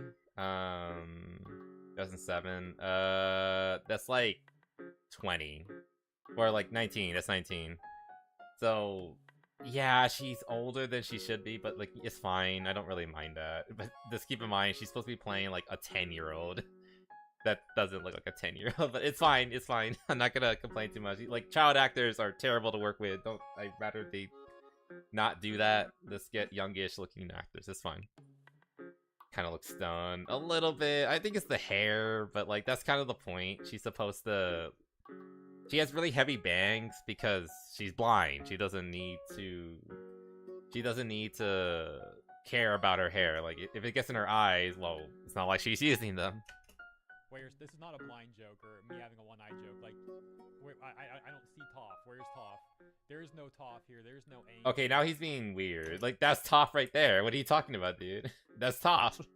I don't know what he's doing. Like, I listened to these videos before I watched them. With you guys. So, like, I don't know if he's joking, but, like, she's right there. Like, she's dominating the entire screen right now. Like, I can tell that's Toph. Even if I haven't seen the show, like I can recognize Toph because he's one of my favorites too. Jamaican Toph. I mean, it kind of looks like dreads, right? Maybe with like the poor resolution, but no, it's like her heavy bangs. It's fine. Don't worry about too much. I'm like, where's Toph? Where's Toph? This is not a blind joke or me having a one-eye joke. Like, yeah, and then there was like the battle with the boulder. This is supposed to be the boulder, which is just also another insult. Oh my god. Why does he look like that? This is the boulder. He's supposed to be a super ripped, tanned guy, like in his like mid to late 20s, maybe early 30s.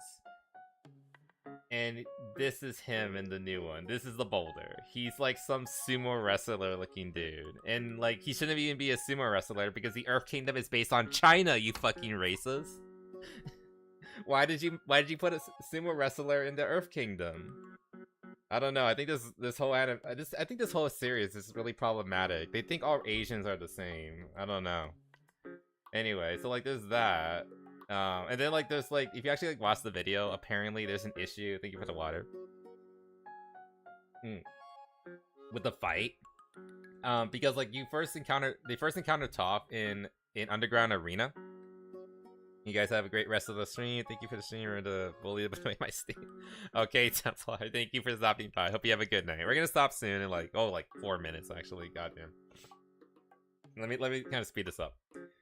This whole fight takes place in a underground fight ring. They basically have Fight Club. Toph is part of Fight Club. That's why we know she's based. The whole thing is like it's like a earthbender themed fighting underground ring.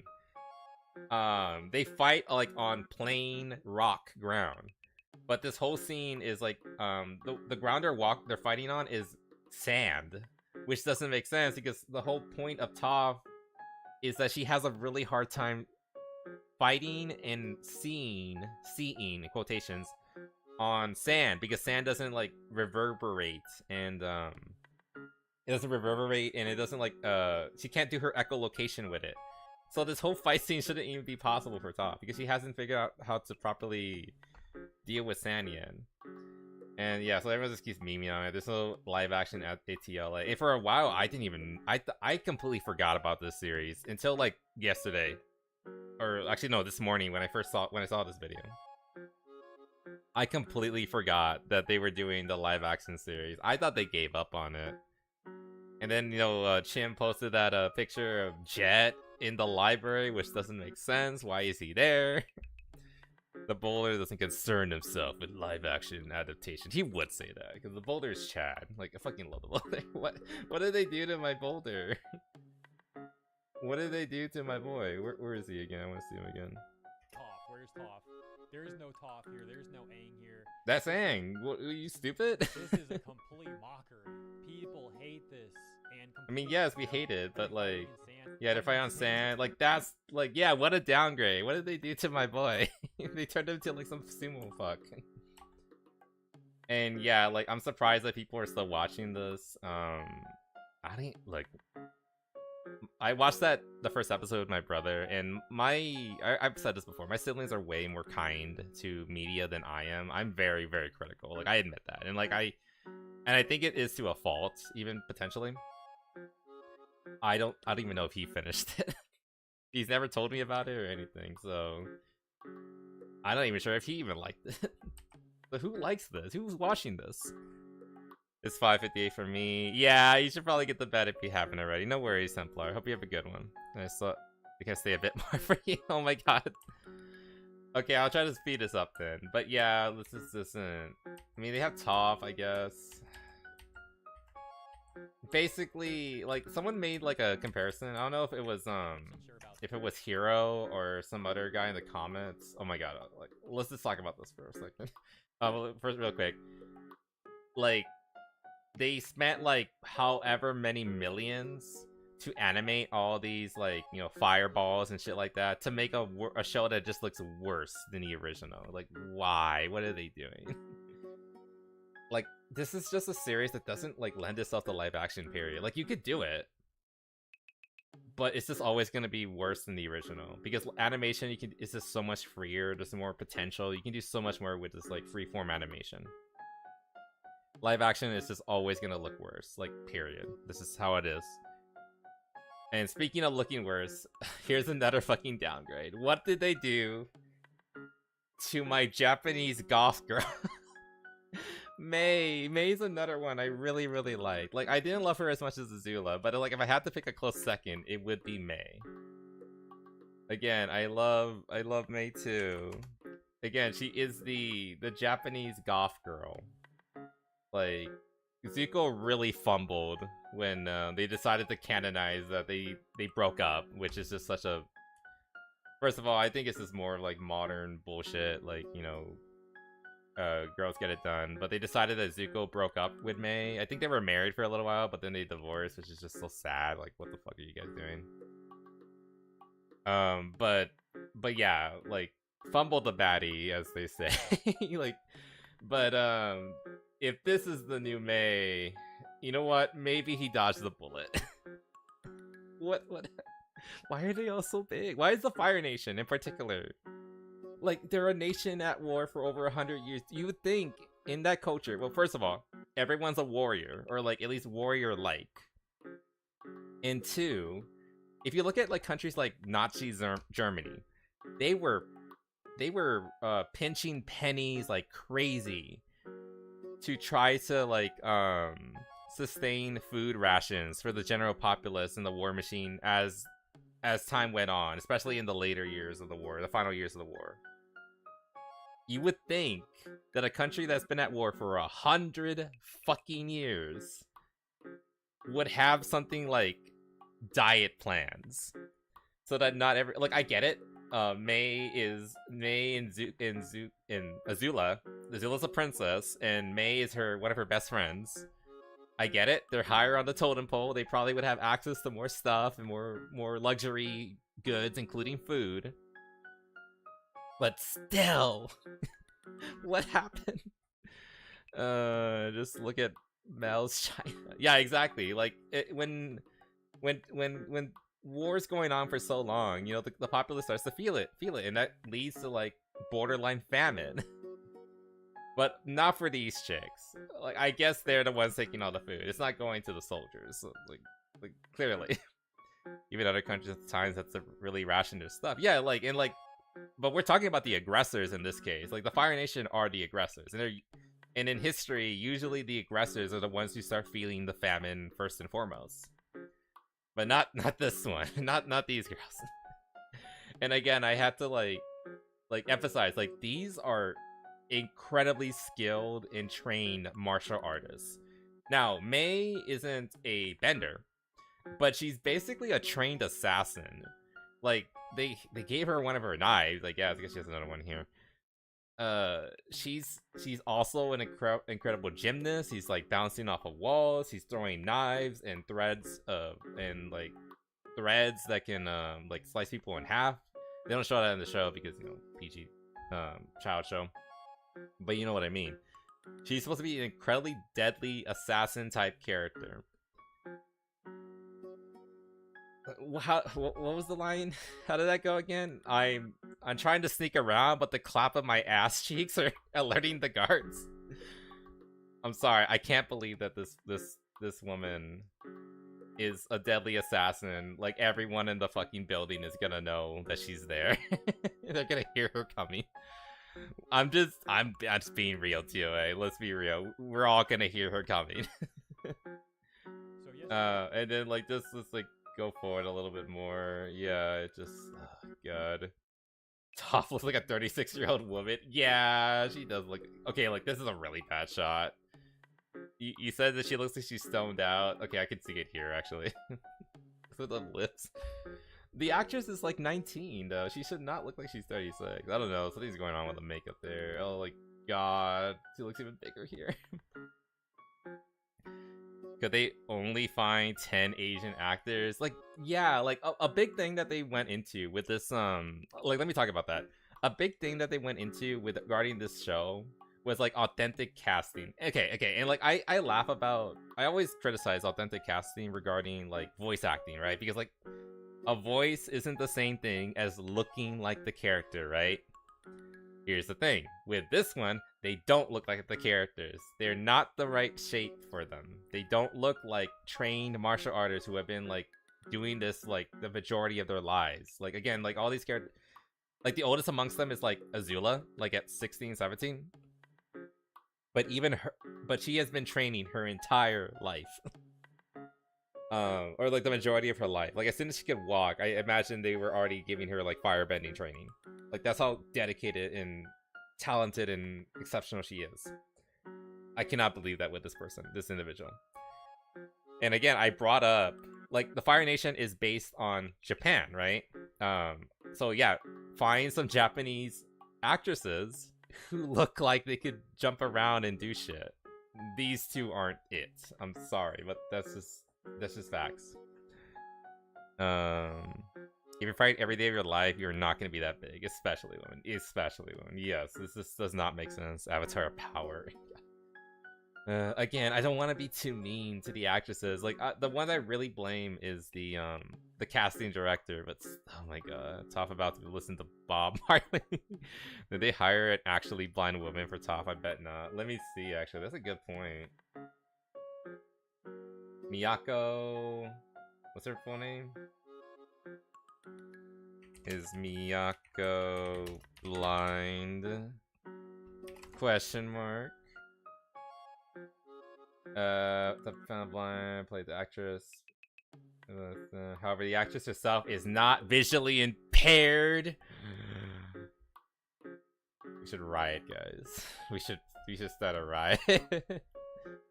Clearly, this show is incredibly not authentic and problematic. Truly. As I said before, mind affects body, and they have war on their mind. They got cake on their these chicks do not have war on their cake. Yeah, perfect.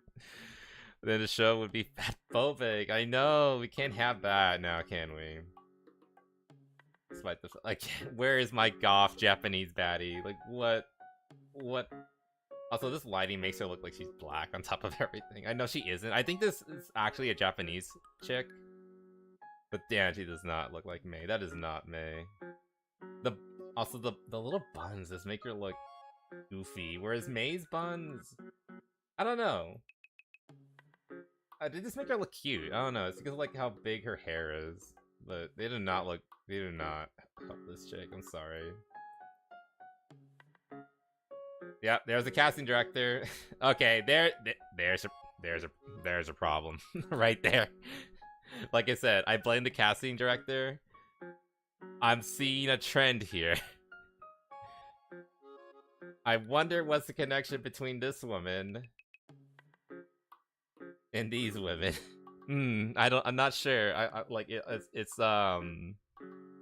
It's escaping me, but I'm sure there's a trend, a common trend between these two. These three. The only cake we accept in this house is the name. Oh my goodness. Oh, thank you for the water, Templar. Read what she is now for. No, she's now the casting. Yeah, it says associate, but now she is the casting director and a producer. So, goddamn. And yeah, like Kira was just bringing up how like the Oscars has like an inclusivity quota for like their movies. If you want to be qualified for an Oscar, you have to have all these identities represented in your movie. I don't think that the oh my goodness, you guys are terrible. I love it.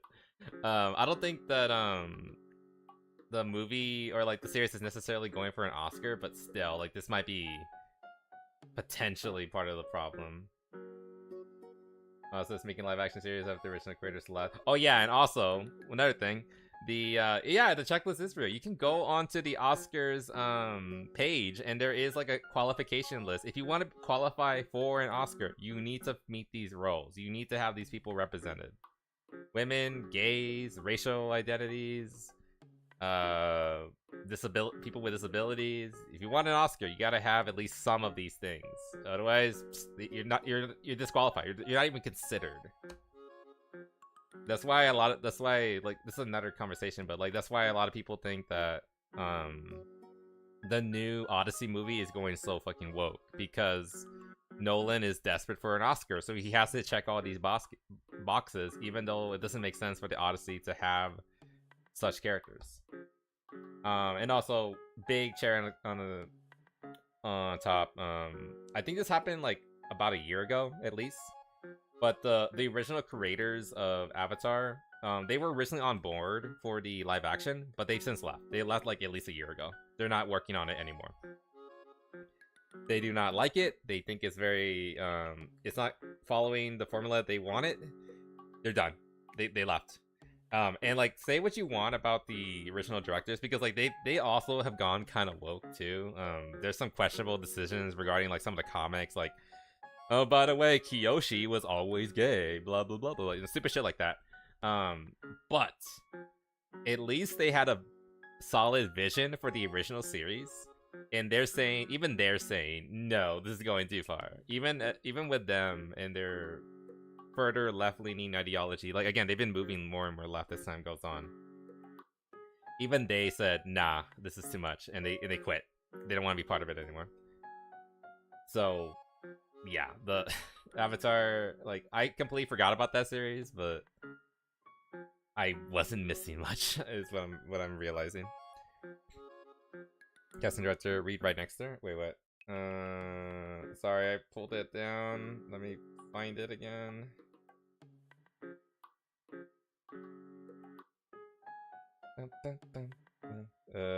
What happened? Oh, she's a producer now. Yeah. Next there, Caitlyn is known for Avatar. Survival of the Thickest. Oh, okay. I see it. Is that real? Is that a real thing? No, that's not real. Oh my god. I mean, at least it's a comedy, I think. What is this gonna be about? Of course she worked on it. Hold on, what is 7.5? Oh my god. Black plus size and newly single. Mavis unexpectedly finds herself rebuilding in a... Is this her boyfriend? Does she have like a hot, fit, you know, healthy boyfriend? Eagle eggs in one man's basket, but she determined to not only survive but thrive with support from her chosen family. Oh my god. I hate it. I hate it so much. I'm done. I don't want to look at this anymore. What the fuck is happening? Anyway, we're done with that. Okay, we're gonna really quickly go over this. Okay, what happened? What everyone knew was gonna happen has happened. Bungie is officially going to start laying people off. They're saying how okay, there's fucking Asmongold. Of course he's on this. There's a chubby chaser series now. Oh, I mean, Asmongold will probably like it though. I mean, considering what we know about him now. Anyway, moving on. The fattest, thick and fat are different. I mean, it depends. Like, you know, there's such thing as like it's like the booba thing, right? There's such thing as too much of a good thing. You can have some chub, but there's a limit, right? Unless it's the fans and money, I guess. I don't know. Like that's a lot of like how these bizarre changes to things. It really just comes down to like. I think it's ESG chasing money. We could have like a whole other stream talking about like why do these people make these decisions? Like what are they like? Are they true believers? Are they chasing ESG money? Are there so many people in middle management that are convincing the higher ups that this is a good idea? Like there's a ton of theories, and ultimately they lead to like failure after failure after failure, and they're starting to wise up, but it's still gonna take time before we see this like go away for good, or at least for like a good long while. Anyway, moving on. Far left, that is thick. The woman for the earlier is fat. I mean, it's fair. That's a good comparison, actually. Anyway, but yeah, let's read this verbatim. With great silence, Destiny 2 fell short of expectations. Okay. Yes and no. It's doing way better than Marathon, but you're still dumping it. But I do know from first-hand experience that yeah, Destiny 2 is not as good as it could be. They kind of just dropped the ball with that game. It just got worse and worse over time. That's why I eventually quit it. Microtransactions, again, DEI initiatives, like it's. Destiny 2 just got worse and worse. Future projects still in early incubation. We still don't fucking know what they're working on. The only thing they're actively working on right now is Marathon, and nobody's playing it. I think the all-time peak in the last 24 hours is like 6,000 players. It's getting even lower. We know this decision has profound impact on people affected. Yeah, so they're basically admitting, yeah, people are getting fired. They're downscaling. Yeah, like we knew. People are getting fired. We knew this was coming, and this is why, like I said, like what everyone said will happen is happening. Fucking Bungie is going under, and to top it all off, this guy is getting fired. Justin Truman, the original head of well, not the original head, but like the current head of the studio is stepping down. And which is so funny. If you know this guy, he is known for his famous don't over deliver. He's famous for like doing this this infamous quote of beware of over delivery. You're creating patterns. Basically, don't give your play. This guy, the head of Bungie, basically said, oh, it's like someone quoted it for me, thank you.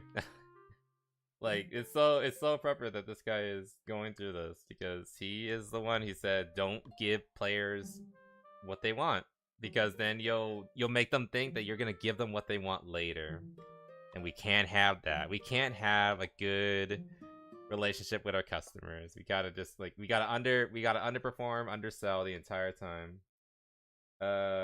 This is the usual bullshit, right? Why even name it all? I don't know. It also reminds me, speaking of quotes, it reminds me of like Bungie's original the